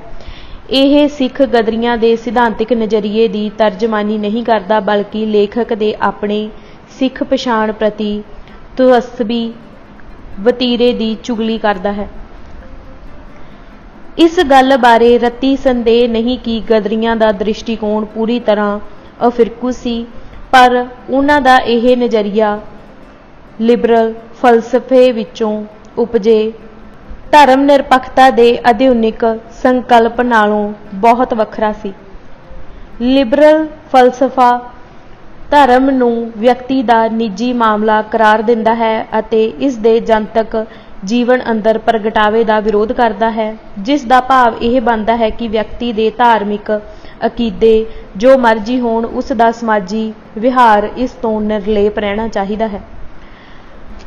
ਉਸ ਦੇ ਧਾਰਮਿਕ ਵਿਸ਼ਵਾਸਾਂ ਦੀ ਥਾਂ ਉਸ ਦੇ ਸਮਾਜੀ ਵਤੀਰੇ ਉੱਤੇ ਕੋਈ ਅਸਰ ਨਹੀਂ ਹੋਣਾ ਚਾਹੀਦਾ। ਉਸ ਦਾ ਸਮਾਜੀ ਵਤੀਰਾ ਨਿਰੋਲ ਸੈਕੂਲਰ ਵਿਸ਼ਵਾਸਾਂ ਤੇ ਨਿਰਧਾਰਤ ਹੋਣਾ ਚਾਹੀਦਾ ਹੈ। ਪ੍ਰਸਿੱਧ ਸਿੱਖ ਵਿਦਵਾਨ ਭਾਈ ਜੋਧ ਸਿੰਘ ਨੇ ਬਾਦਲੀਲ ਢੰਗ ਨਾਲ ਦਰਸਾਇਆ ਹੈ ਕਿ ਧਰਮ ਨਿਰਪੱਖਤਾ ਦੀ ਅਜਿਹੀ ਸਮਝ ਸਿੱਖ ਧਰਮ ਦੇ ਮੁੱਢਲੇ ਸਿਧਾਂਤਾਂ ਨਾਲ ਟਕਰਾਉਂਦੀ ਹੈ ਅਤੇ ਸਿੱਖੀ ਦੀ ਮੂਲ ਸਪਿਰਿਟ ਦਾ ਨਿਖੇਧ ਕਰਦੀ ਹੈ। ਧਰਮ ਅਮਲੀ ਜੀਵਨ ਦੇ ਆਦਰਸ਼ ਮਨੁੱਖਾਂ ਦੇ ਸਾਹਮਣੇ ਰੱਖਦਾ ਹੈ ਅਤੇ ਸਾਡੇ ਆਦਰਸ਼ ਹੀ ਸਾਡੀ ਕਿਰਿਆ ਨੂੰ ਮੁੱਢਲੇ ਸੁਭਾਵਾਂ ਦੀ ਪਕੜ ਵਿੱਚੋਂ ਕੱਢ ਕੇ ਉੱਚਾ ਕਰਦੇ ਹਨ। ਜੇ ਧਰਮ ਸੱਚਮੁੱਚ ਸਾਡਾ ਧਰਮ ਹੈ ਤਾਂ ਇਹ ਸਾਡੇ ਅਮਲਾਂ ਥਾਣੀ ਪ੍ਰਗਟ ਹੋਣੋਂ ਨਹੀਂ ਰਹਿ ਸਕਦਾ ਅਤੇ ਇਹ ਗੱਲ ਕਿਸੇ ਸਬੂਤ ਦੀ ਮੁਹਤਾਜ ਨਹੀਂ ਕਿ ਸਾਡੇ ਅਮਲਾਂ ਦਾ ਅਸਰ ਸਾਡੇ ਸਾਥੀਆਂ ਉੱਪਰ ਹੁੰਦਾ ਹੈ, ਇਵੇਂ ਹੀ ਦੂਸਰੇ ਮਨੁੱਖਾਂ ਦਾ ਅਸਰ ਸਾਡੇ ਤੇ ਹੁੰਦਾ ਹੈ। ਇਸ ਲਈ ਇਹ ਮਨੌਤ ਕਿ ਧਰਮ ਇੱਕ ਜਾਤੀ ਗੱਲ ਹੈ, ਦੂਜਿਆਂ ਨਾਲ ਇਸ ਦਾ ਕੋਈ ਸੰਬੰਧ ਨਹੀਂ, ਯੁਕਤੀ ਦੇ ਤੱਖੜਪੁਰ ਨਹੀਂ ਟਿਕਦੀ। ਸੋ ਇਹ ਕਤਈ ਨਹੀਂ ਹੋ ਸਕਦਾ ਕਿ ਕੋਈ ਸਿੱਖ ਆਪਣੇ ਘਰ ਤੇ ਗੁਰਦੁਆਰੇ ਦੀ ਚਾਰ ਦੀਵਾਰੀ ਦੇ ਅੰਦਰ ਤਾਂ ਸਿੱਖ ਧਰਮ ਤੋਂ ਪ੍ਰੇਰਨਾ ਲਵੇ, ਪਰ ਬਾਹਰ ਸਮਾਜ ਵਿੱਚ ਵਿਚਰਨ ਵੇਲੇ ਉਹ ਸਿੱਖ ਧਰਮ ਤੋਂ ਪ੍ਰੇਰਨਾ ਲੈਣੀ ਬੰਦ ਕਰ ਦੇਵੇ, ਜਿਸ ਦਾ ਭਾਵ ਅਰਥ ਇਹ ਬਣਦਾ ਹੈ ਕਿ ਉਹ ਸਮਾਜ ਅੰਦਰ ਵਿਚਰਨ ਵੇਲੇ ਗੁਰੂ ਸਾਹਿਬਾਨ ਦੀਆਂ ਸਿੱਖਿਆਵਾਂ ਨੂੰ ਭੁੱਲ ਕੇ ਕਿਸੇ ਹੋਰ ਫਲਸਫੇ ਕੋਲੋਂ ਸੇਧ ਲੈਣੀ ਸ਼ੁਰੂ ਕਰ ਦੇਵੇ। ਗੁਰੂ ਵਿੱਚ ਸੱਚੀ ਸ਼ਰਧਾ ਰੱਖਣ ਵਾਲਾ ਕੋਈ ਸਿੱਖ ਅਜਿਹਾ ਦੋਗਲਾ ਜੀਵਨ ਨਹੀਂ ਜਿਉ ਸਕਦਾ। ਜੇਕਰ ਉਹ ਅਜਿਹਾ ਕਰਦਾ ਹੈ ਤਾਂ ਉਹ ਆਪਣੇ ਆਪ ਨੂੰ ਸੱਚਾ ਸਿੱਖ ਨਹੀਂ ਅਖਵਾ ਸਕਦਾ। ਸਿੱਖ ਗਦਰੀਆਂ ਨੇ ਗੁਰੂ ਸਾਹਿਬਾਨ ਦੀਆਂ ਸਿੱਖਿਆਵਾਂ ਦੇ ਅਸਰ ਹੇਠ ਹੀ ਅਮਰੀਕਾ ਕੈਨੇਡਾ ਦੀ ਧਰਤੀ ਉੱਤੇ ਨਕਲ ਪ੍ਰਸਤੀ ਦੇ ਵਿਰੁੱਧ ਸੰਘਰਸ਼ ਦਾ ਮੋਰਚਾ ਮੱਲਿਆ ਸੀ। ਸਿੱਖ ਫਲਸਫੇ ਤੇ ਇਤਿਹਾਸ ਤੋਂ ਪ੍ਰੇਰਨਾ ਲੈ ਕੇ ਹੀ ਉਹਨਾਂ ਨੇ ਦੇਸ਼ ਨੂੰ ਗੁਲਾਮੀ ਦੇ ਜੂਲੇ ਤੋਂ ਆਜ਼ਾਦ ਕਰਵਾਉਣ ਲਈ ਆਪਣਾ ਸਭ ਕੁਝ ਨਿਸ਼ਾਵਰ ਕਰ ਦੇਣ ਦਾ ਤਹਈਆ ਕੀਤਾ ਸੀ। ਜੇਕਰ ਉਹਨਾਂ ਨੇ ਧਰਮ ਨੂੰ ਜਨਤਕ ਜੀਵਨ ਤੋਂ ਦੂਰ ਰੱਖਣ ਦੀ ਗੱਲ ਮੰਨ ਲਈ ਹੁੰਦੀ ਤਾਂ ਉਹਨਾਂ ਨੇ ਗੁਰਦੁਆਰਿਆਂ ਨੂੰ ਆਪਣੀਆਂ ਰਾਜਸੀ ਸਰਗਰਮੀਆਂ ਦੇ ਕੇਂਦਰ ਨਹੀਂ ਬਣਾਉਣਾ ਸੀ। ਸੱਚਾਈ ਤਾਂ ਇਹ ਹੈ ਕਿ ਆਰੰਭ ਵਿੱਚ ਇਹ ਇੱਕ ਧਾਰਮਿਕ ਲਹਿਰ ਸੀ, ਜਿਸ ਦਾ ਮੂਲ ਮਨੋਰਥ ਬੇਗਾਨੀ ਧਰਤੀ ਉੱਤੇ ਬੇਗਾਨੇ ਸੱਭਿਆਚਾਰ ਦੇ ਦਬਾਅ ਤੇ ਹਮਲੇ ਹੇਠ ਆਏ ਸਿੱਖ ਧਰਮ ਤੇ ਸੱਭਿਆਚਾਰ ਦੀ ਰੱਖਿਆ ਕਰਨਾ ਸੀ। ਬਾਅਦ ਵਿੱਚ ਜਾ ਕੇ ਇਹ ਧਾਰਮਿਕ ਲਹਿਰ ਬਣੀ ਤਣੀ ਦੇਸ਼ ਦੀ ਆਜ਼ਾਦੀ ਲਈ ਇੱਕ ਰਾਜਸੀ ਅੰਦੋਲਨ ਵਿੱਚ ਪਲਟ ਗਈ ਸੀ। ਅਜਿਹਾ ਕੋਈ ਸਬੂਤ ਨਹੀਂ ਮਿਲਦਾ ਜਿੱਥੋਂ ਇਹ ਨਿਰਣਾ ਕੱਢਿਆ ਜਾ ਸਕੇ ਕਿ ਸਿੱਖ ਗਦਰੀਆਂ ਨੇ ਵੰਦੇ ਮਾਤਰਮ ਦਾ ਨਾਅਰਾ ਪ੍ਰਵਾਨ ਕਰ ਲੈਣ ਤੋਂ ਬਾਅਦ ਆਪਣੇ ਧਾਰਮਿਕ ਜੈਕਾਰਿਆਂ ਨੂੰ ਤਿਲਾਂਜਲੀ ਦੇ ਦਿੱਤੀ ਸੀ। ਇਸ ਦੇ ਉਲਟ ਅਜਿਹੀਆਂ ਸੈਂਕੜੇ ਉਦਾਹਰਨਾਂ ਦਿੱਤੀਆਂ ਜਾ ਸਕਦੀਆਂ ਹਨ ਜੋ ਇਹ ਦਰਸਾਉਂਦੀਆਂ ਹਨ ਕਿ ਸਿੱਖ ਗਦਰੀਆਂ ਨੂੰ ਜਦੋਂ ਵੀ ਕਿਸੇ ਵੱਡੀ ਚੁਣੌਤੀ ਤੇ ਆਫਤ ਦਾ ਸਾਹਮਣਾ ਕਰਨਾ ਪਿਆ ਤਾਂ ਉਹਨਾਂ ਨੇ ਹਮੇਸ਼ਾ ਆਪਣੀ ਜੰਗਜੂ ਸਪਿਰਿਟ ਦਾ ਪ੍ਰਗਟਾਵਾ ਆਪਣੇ ਧਾਰਮਿਕ ਜੈਕਾਰਿਆਂ ਰਾਹੀਂ ਕੀਤਾ। ਵੰਦੇ ਮਾਤਰਮ ਦੇ ਨਾਅਰੇ ਨੂੰ ਉਹਨਾਂ ਨੇ ਰਸਮੀ ਕਿਰਿਆ ਨਾਲੋਂ ਵੱਧ ਕੇ ਹੋਰ ਕੋਈ ਅਹਿਮੀਅਤ ਨਹੀਂ ਦਿੱਤੀ ਸੀ। ਇਸ ਕਰਕੇ ਸੱਚਾਈ ਇਹ ਹੈ ਕਿ ਸਿੱਖ ਗਦਰੀਆਂ ਦਾ ਅਫਿਰਕੂ ਦ੍ਰਿਸ਼ਟੀਕੋਣ ਧਰਮ ਨਿਰਪੱਖਤਾ ਦੇ ਆਧੁਨਿਕ ਸਿਧਾਂਤ ਦੀ ਦੇਣ ਨਹੀਂ ਸੀ। ਇਹ ਸਿੱਖ ਧਰਮ ਦੇ ਸਭੇ ਸਾਂਝੀਵਾਲ ਸਦਾਇਨ ਦੇ ਸਰਬੱਤ ਹਿਤਕਾਰੀ ਅਸੂਲਾਂ ਦੀ ਪੈਦਾਇਸ਼ ਸੀ। ਸਿੱਖ ਗਦਰੀ ਦੇਸ਼ ਭਗਤ ਜਿੱਥੇ ਆਪਣੇ ਧਰਮ ਵਿੱਚ ਪੂਰੇ ਸੱਚੇ ਤੇ ਪੱਕੇ ਸਨ, ਉੱਥੇ ਉਹ ਕਿਸੇ ਵੀ ਧਰਮ ਨੂੰ ਤਿਰਸਕਾਰ ਦੇ ਭਾਵ ਨਾਲ ਨਹੀਂ ਦੇਖਦੇ ਸਨ, ਨਾ ਉਹ ਕਿਸੇ ਵਿਸ਼ੇਸ਼ ਧਾਰਮਿਕ ਫਿਰਕੇ ਪ੍ਰਤੀ ਨਫ਼ਰਤ ਦੀ ਭਾਵਨਾ ਰੱਖਦੇ ਸਨ। ਆਪਣੇ ਸਮਕਾਲੀ ਹਿੰਦੂ ਰਾਸ਼ਟਰਵਾਦੀਆਂ ਨਾਲੋਂ ਇਹ ਉਹਨਾਂ ਦਾ ਬਹੁਤ ਹੀ ਅਹਿਮ ਤੇ ਬੁਨਿਆਦੀ ਸਿਧਾਂਤਕ ਵਖਰੇਵਾਂ ਸੀ। ਰਾਜਵਿੰਦਰ ਸਿੰਘ ਰਾਹੀ ਨੇ ਇਹ ਤੱਥ ਵੀ ਬਖੂਬ ਸਥਾਪਿਤ ਕੀਤਾ ਹੈ ਕਿ ਭਾਰਤ ਮਾਤਾ ਦਾ ਸੰਕਲਪ ਵੀ ਇੱਕ ਹਿੰਦੂਵਾਦੀ ਘਾੜਤ ਹੈ, ਜਿਹਨੂੰ ਸਭ ਨਾਲੋਂ ਪਹਿਲਾਂ ਬੰਗਾਲ ਦੇ ਹਿੰਦੂ ਰਾਸ਼ਟਰਵਾਦੀਆਂ ਨੇ ਪ੍ਰਚਲਿਤ ਕੀਤਾ ਸੀ। ਬੰਕਿਮ ਚੰਦਰ ਚੈਟਰਜੀ ਨੇ ਆਪਣੇ ਨਾਵਲ ਆਨੰਦ ਮਠ ਵਿੱਚ ਬੰਗਾਲ ਨੂੰ ਮਾਤਾ ਕਹਿ ਕੇ ਨਿਵਾਜਿਆ ਸੀ, ਪਰ ਬਾਅਦ ਵਿੱਚ ਅਰਬਿੰਦੋ ਘੋਸ਼ ਵਰਗੇ ਰਾਸ਼ਟਰਵਾਦੀਆਂ ਵੱਲੋਂ ਦੁਰਗਾ ਮਾਤਾ ਦੇ ਰੂਪਕ ਨੂੰ ਭਾਰਤ ਮਾਤਾ ਦੇ ਰੂਪ ਵਿੱਚ ਤਬਦੀਲ ਕਰ ਲਿਆ ਸੀ। ਭਾਰਤ ਮਾਤਾ ਦੀ ਦੇਵੀ ਰੂਪ ਤਸਵੀਰ ਸਭ ਤੋਂ ਪਹਿਲਾਂ ਰਬਿੰਦਰਨਾਥ ਟੈਗੋਰ ਦੇ ਭਤੀਜੇ ਅਵਨੇਂਦਰਨਾਥ ਟੈਗੋਰ ਵੱਲੋਂ 1906 ਵਿੱਚ ਬਣਾਈ ਗਈ ਸੀ। ਭਾਰਤ ਮਾਤਾ ਦੇ ਸਿਰਲੇਖ ਵਾਲਾ ਇਹ ਚਿੱਤਰ ਇੱਕ ਬੰਗਾਲੀ ਮੈਗਜ਼ੀਨ ਵਿੱਚ ਛਪਿਆ ਸੀ ਤੇ ਬਾਅਦ ਵਿੱਚ ਇਸ ਨੂੰ ਕਈ ਰੂਪਾਂ ਵਿੱਚ ਛਾਪਿਆ ਗਿਆ। ਸਵਾਮੀ ਵਿਵੇਕਾਨੰਦ ਦੀ ਚੇਲੀ ਸਿਸਟਸ ਨਿਵੇਦਤਾ ਵੱਲੋਂ ਇਸ ਚਿੱਤਰ ਦੀ ਖੁੱਲ੍ਹੇ ਦਿਲ ਨਾਲ ਪ੍ਰਸ਼ੰਸਾ ਕੀਤੀ ਗਈ ਸੀ। ਉਸ ਨੇ ਕਿਹਾ ਸੀ, ਇਸ ਵਿੱਚ ਮਾਤ ਭੂਮੀ ਦੀ ਆਤਮਾ ਨੂੰ ਚਿਤਰਿਆ ਗਿਆ ਹੈ। ਇਹ ਮਾਤ ਭੂਮੀ ਆਸਥਾ ਤੇ ਵਿਸ਼ਵਾਸ ਦਿੰਦੀ ਹੈ, ਭੋਜਨ ਤੇ ਬਸਤਰ ਦਿੰਦੀ ਹੈ। ਭਾਰਤ ਮਾਤਾ ਦੇ ਇਸ ਦੇਵੀ ਨੁਮਾ ਚਿੱਤਰ ਵਿੱਚ ਮਾਤਾ ਦੀਆਂ 4 ਬਾਹਾਂ ਦਿਖਾਈਆਂ ਗਈਆਂ ਸਨ, ਜਿਨ੍ਹਾਂ ਦੇ ਹੱਥ ਵਿੱਚ ਖਾਣ ਪੀਣ ਵਾਲੀਆਂ ਵੱਖ-ਵੱਖ ਵਸਤਾਂ ਫੜੀਆਂ ਹੋਈਆਂ ਸਨ। ਪਰ ਬਾਅਦ ਵਿੱਚ ਰਾਸ਼ਟਰਵਾਦੀਆਂ ਵੱਲੋਂ ਹਿੰਦੂ ਸਮਾਜ ਦਾ ਸੈਨਿਕੀਕਰਨ ਕਰਨ ਦੇ ਉਦੇਸ਼ ਨਾਲ ਇਸ ਦੇ ਇੱਕ ਹੱਥ ਵਿੱਚ ਤਲਵਾਰ ਵੀ ਫੜਾ ਦਿੱਤੀ ਗਈ ਸੀ।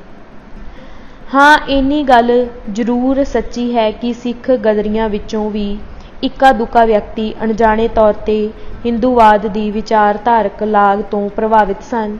इस विचों उन्हां ने वंदे मातरम दे नारे की पुरजोर वकालत की अते इस नूं पार्टी अंदर प्रचलित करन लई पूरी वाह लाई। इन्हां भुल्लड़ सिख गदरियां विचों भाई भगवान सिंह प्रीतम दा नां लिया जा सकदा है, जिहड़ा कि थोड़े साल सरगर्म रहन तो बाद लहर तो पूरी तरह किनारा कर गया सी। सो अजिहे भुल्लड़ सिख देश भगतां दी किसी लिखत जां कविता नूं आधार बना के समूची लहर बारे आम निर्णय नहीं कढ़िया जा सकदा। अजिहा करना इतिहासकारी दे नियमां ते सदाचार दी उलंघना है। गदरियां दा देश भगती दा संकल्प।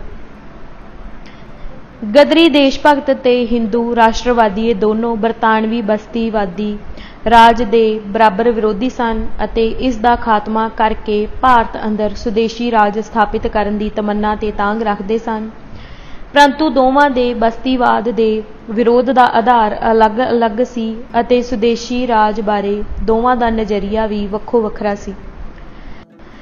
गदरी देश भगतां दे बस्तीवादी राज दे विरोध दा आधार राष्ट्रवाद दा संकीर्ण जज्बा नहीं सी।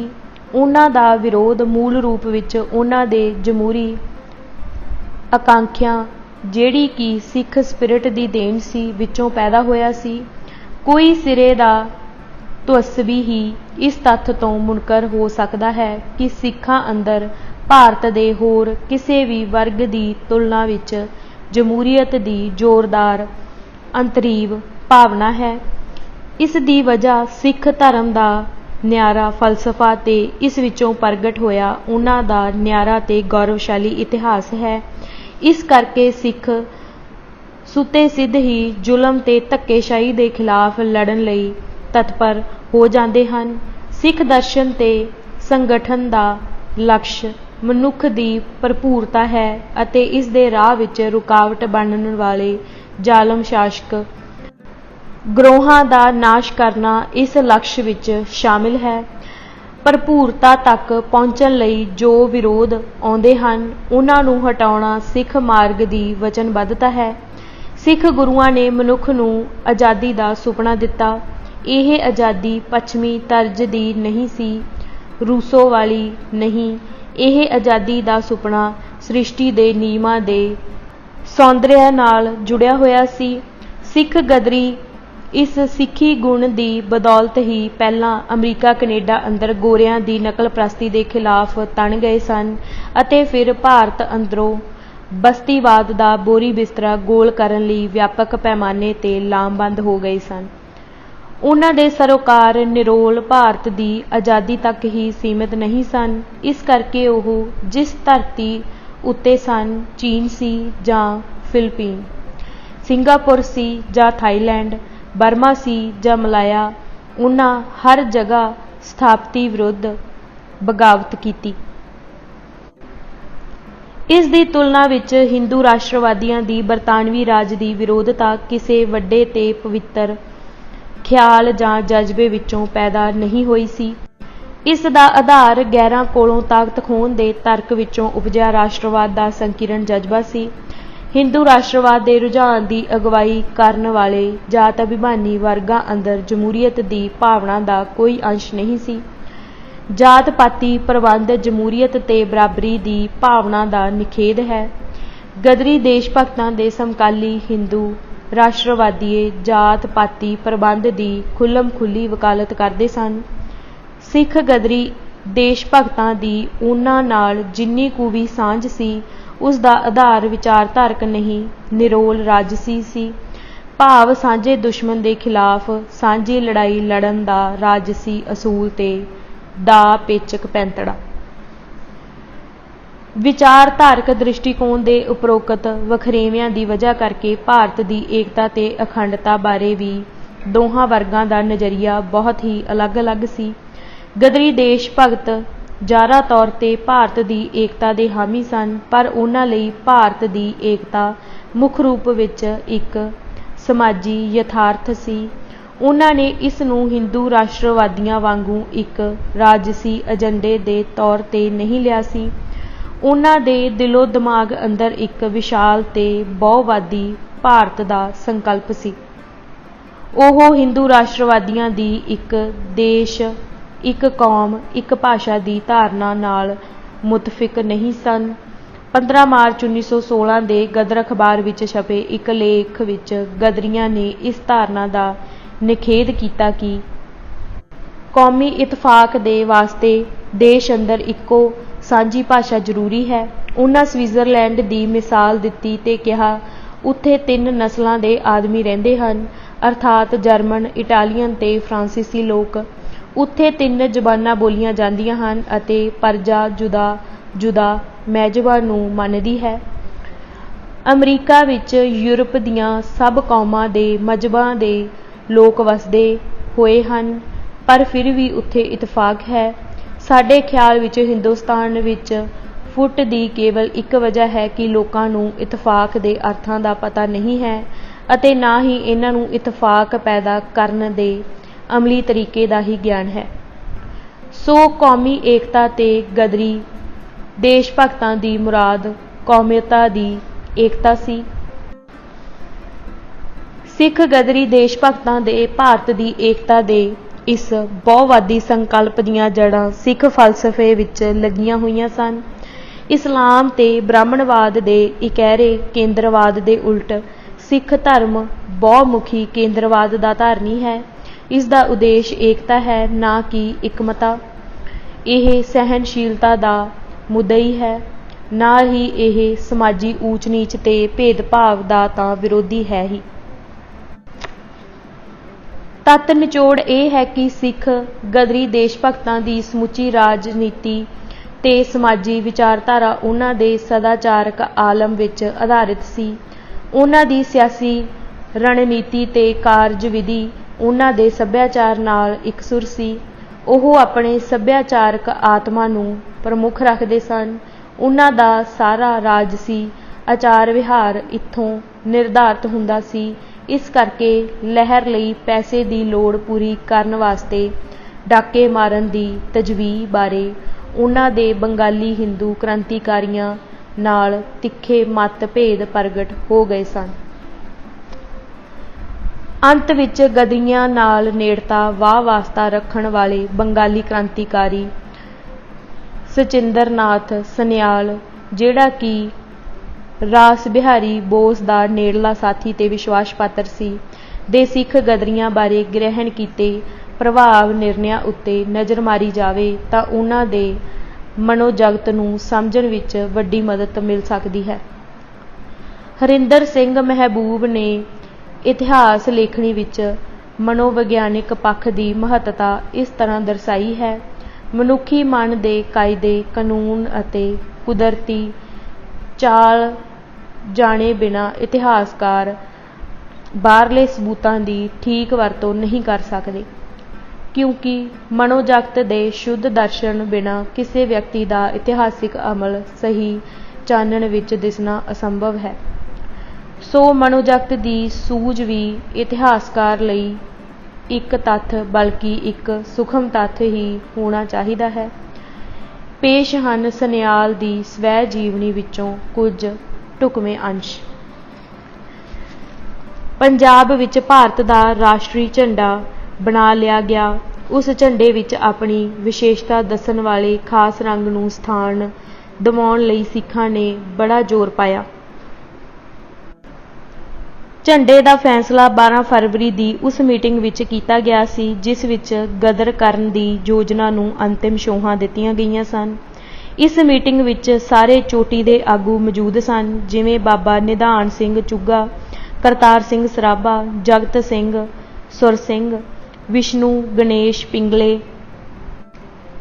ਭਾਈ ਹਰਨਾਮ ਸਿੰਘ ਘਹੂਟਾ, ਭਾਈ ਗੁਰਮੁਖ ਸਿੰਘ ਲਲਤੋ, ਭਾਈ ਜਵੇਦ ਸਿੰਘ ਨੰਗਲ ਕਲਾਂ, ਭਾਈ ਗਾਦਾ ਸਿੰਘ ਕੰਚਰ ਭੰਨ, ਭਾਈ ਉੱਤਮ ਸਿੰਘ ਹਾਂਸ, ਭਾਈ ਪ੍ਰੇਮ ਸਿੰਘ ਸੁਰਸੰਘ, ਭਾਈ ਬੰਤਾ ਸਿੰਘ ਸੰਘਵਾਲ, ਭਾਈ ਪਰਮਨੰਦ ਝਾਂਸੀ, ਭਾਈ ਅਰਜਨ ਸਿੰਘ ਖੁਖਰਾਣਾ, ਭਾਈ ਹਰਨਾਮ ਸਿੰਘ ਕੋਟਲਾ, ਨੌਦ ਸਿੰਘ, ਡਾਕਟਰ ਮਥਰਾ ਸਿੰਘ, ਭਾਈ ਬਲਵੰਤ ਸਿੰਘ ਸਠਿਆਲਾ, ਭਾਈ ਸੱਜਣ ਸਿੰਘ ਨਰੰਗਵਾਲ, ਭਾਈ ਕਿਰਪਾਲ ਸਿੰਘ ਬੋਪਾਰਾਏ,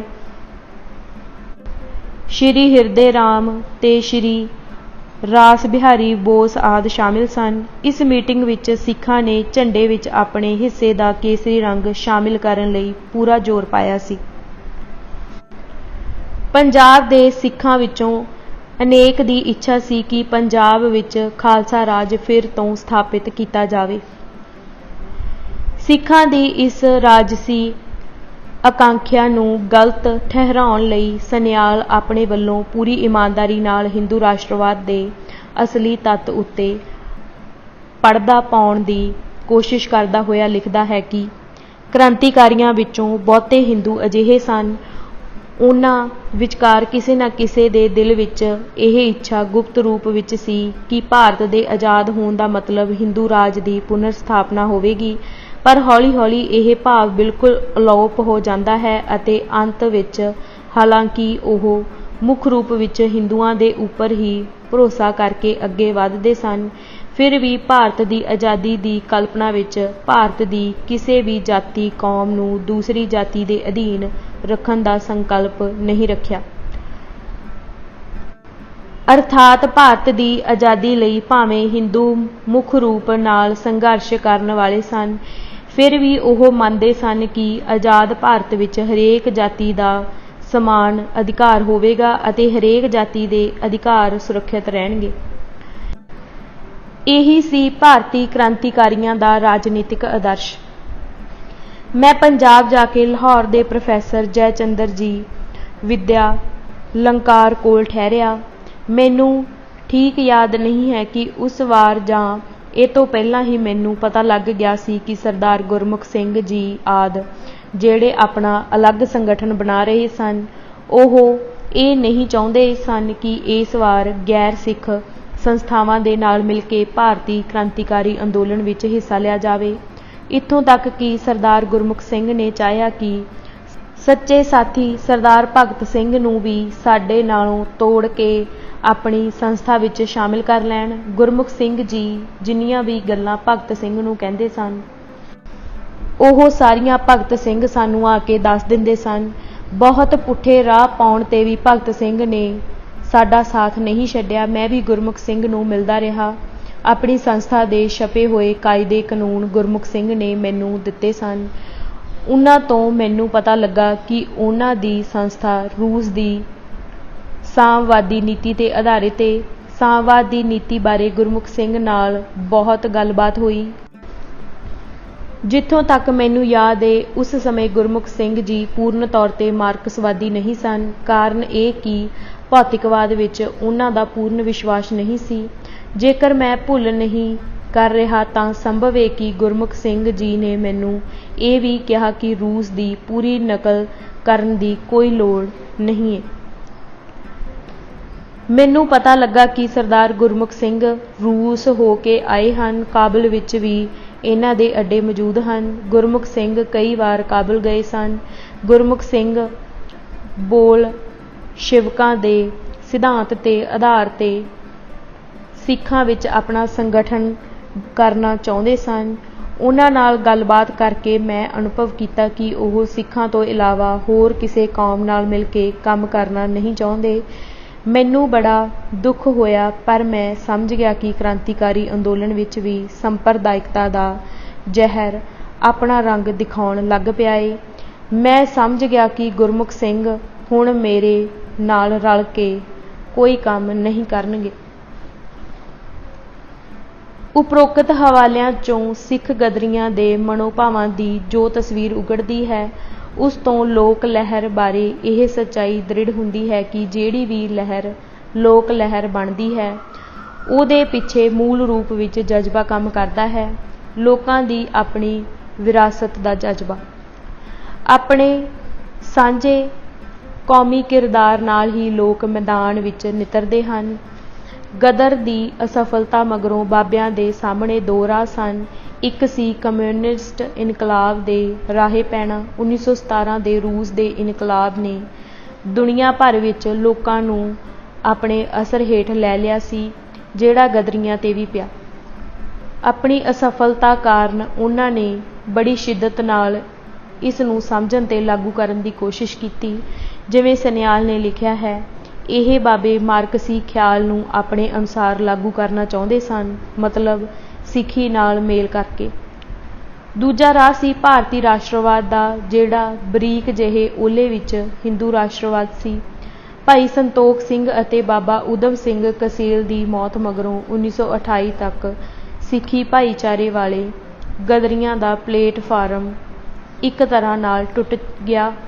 ਜਿਵੇਂ ਸੋਹਣ ਸਿੰਘ ਜੋਸ਼ ਨੇ ਲਿਖਿਆ ਕਿ ਉਸ ਨੇ ਸੁਚੇਤ ਪੱਧਰ ਤੇ ਸਿੱਖੀ ਭਾਵਨਾ ਵਾਲੇ ਤੱਤ ਚਿੰਨ੍ਹ ਸਾਰੇ ਮਾਰਕਸੀ ਲਹਿਰ ਵਿੱਚੋਂ ਖਤਮ ਕਰਨੇ ਸ਼ੁਰੂ ਕਰ ਦਿੱਤੇ। ਇਹ ਇੱਕ ਤਰ੍ਹਾਂ ਨਾਲ ਹਿੰਦੂ ਰਾਸ਼ਟਰਵਾਦ ਵੱਲ ਝੁਕਾਅ ਸੀ, ਜਿਹੜਾ ਫਿਰ ਵੱਧਦਾ ਹੀ ਗਿਆ। ਪੰਜਾਬ ਵਿੱਚ ਗਦਰੀ ਬਾਬਿਆਂ ਤੋਂ ਲਾਮੇ ਹੋ ਕੇ ਜਿਹੜੀ ਮਾਰਕਸਵਾਦੀ ਲਹਿਰ ਉੱਭਰੀ, ਉਹ ਭਾਰਤੀ ਰਾਸ਼ਟਰਵਾਦ ਨਾਲ ਨੇੜਤਾ ਵਾਲੀ ਅਤੇ ਸਿੱਖੀ ਪ੍ਰਤੀ ਨਾਮੁਖੀ ਰਵੱਈਏ ਵਾਲੀ ਸੀ। ਭਾਈ Santokh Singh ਹੁਰੀ all India party ਵਿੱਚ ਨਹੀਂ ਰਲੇ, ਜਿੱਥੇ ਉਹਨਾਂ ਦੀ ਭਾਰਤੀ ਰਾਸ਼ਟਰਵਾਦ ਨਾਲ ਵਿੱਥ ਨਜ਼ਰ ਆਉਂਦੀ ਹੈ। ਉਹਨਾਂ ਦੇ ਸਿੱਖ ਵਿਰਸੇ ਨਾਲ ਮੋਹ ਨੇ ਉਹਨਾਂ ਨੂੰ ਨਾ ਤਾਂ ਸ਼ੁੱਧ ਰਾਸ਼ਟਰਵਾਦੀ ਬਣਨ ਦਿੱਤਾ ਅਤੇ ਨਾ ਹੀ ਵਿਰਸੇ ਨਾਲੋਂ ਟੁੱਟੇ ਸ਼ੁੱਧ ਕਮਿਊਨਿਸਟ। ਉਹ ਸਿੱਖ ਪਹਿਲਾਂ ਸਨ ਅਤੇ ਮਾਰਕਸਵਾਦੀ ਜਾਂ ਕਮਿਊਨਿਸਟ ਪਿੱਛੋਂ ਸਨ। ਅਕਾਲ ਤਖ਼ਤ ਵੱਲੋਂ ਗਦਰੀਆਂ ਵਿਰੁੱਧ ਜਾਰੀ ਕੀਤੇ ਹੁਕਮਨਾਮੇ ਦਾ ਸੱਚ ਕੀ ਹੈ? ਖੱਬੇ ਪੱਖੀਆਂ ਵੱਲੋਂ ਇਹ ਗੱਲ ਵਿਆਪਕ ਪੈਮਾਨੇ ਤੇ ਪ੍ਰਚਾਰੀ ਤੇ ਉਛਾਲੀ ਗਈ ਹੈ ਕਿ ਅਕਾਲ ਤਖ਼ਤ ਵੱਲੋਂ ਸਿੱਖ ਗਦਰੀਆਂ ਖਿਲਾਫ ਹੁਕਮਨਾਮਾ ਜਾਰੀ ਕਰਕੇ ਉਹਨਾਂ ਨੂੰ ਅਸਿੱਖ ਕਰਾਰ ਕਰ ਦਿੱਤਾ ਗਿਆ ਸੀ।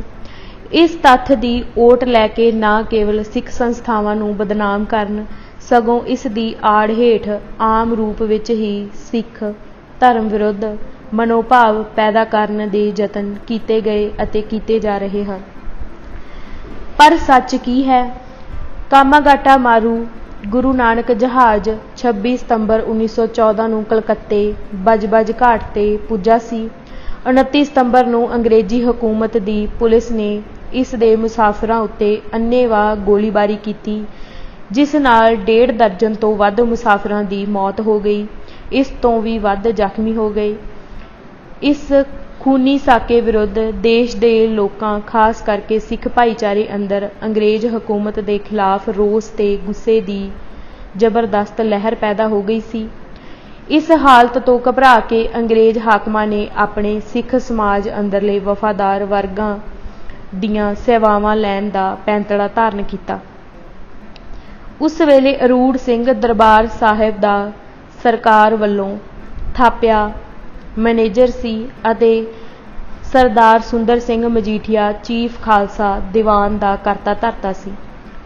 6 ਅਕਤੂਬਰ ਨੂੰ ਕੁਝ ਪੰਜਾਬੀ ਅਖਬਾਰਾਂ ਵਿੱਚ ਸਰਦਾਰ ਅਰੂੜ ਸਿੰਘ ਵੱਲੋਂ ਅਕਾਲ ਬੁੰਗੇ ਦੇ ਸਾਹਮਣੇ ਗਿਆਨੀ ਗੁਰਬਖਸ਼ ਸਿੰਘ ਦੀ ਸਕੱਤਰੀ ਹੇਠ ਇੱਕ ਜਲਸਾ ਕੀਤੇ ਜਾਣ ਦੀ ਖਬਰ ਛਪੀ ਸੀ, ਜਿਸ ਵਿੱਚ ਇਹ ਕਿਹਾ ਗਿਆ ਸੀ ਕਿ ਜਲਸੇ ਨੇ ਕਾਮਾਗਾਟਾ ਮਾਰੂ ਜਹਾਜ਼ ਦੇ ਮੁਸਾਫਰਾਂ ਵਿਰੁੱਧ ਪਾਸ ਕੀਤੇ ਗਏ ਇੱਕ ਮਤੇ ਰਾਹੀਂ ਉਹਨਾਂ ਨੂੰ ਅਸਿੱਖ ਕਹਿ ਕੇ ਪੰਥ ਵਿੱਚੋਂ ਖਾਰਿਜ ਕਰ ਦਿੱਤਾ ਹੈ।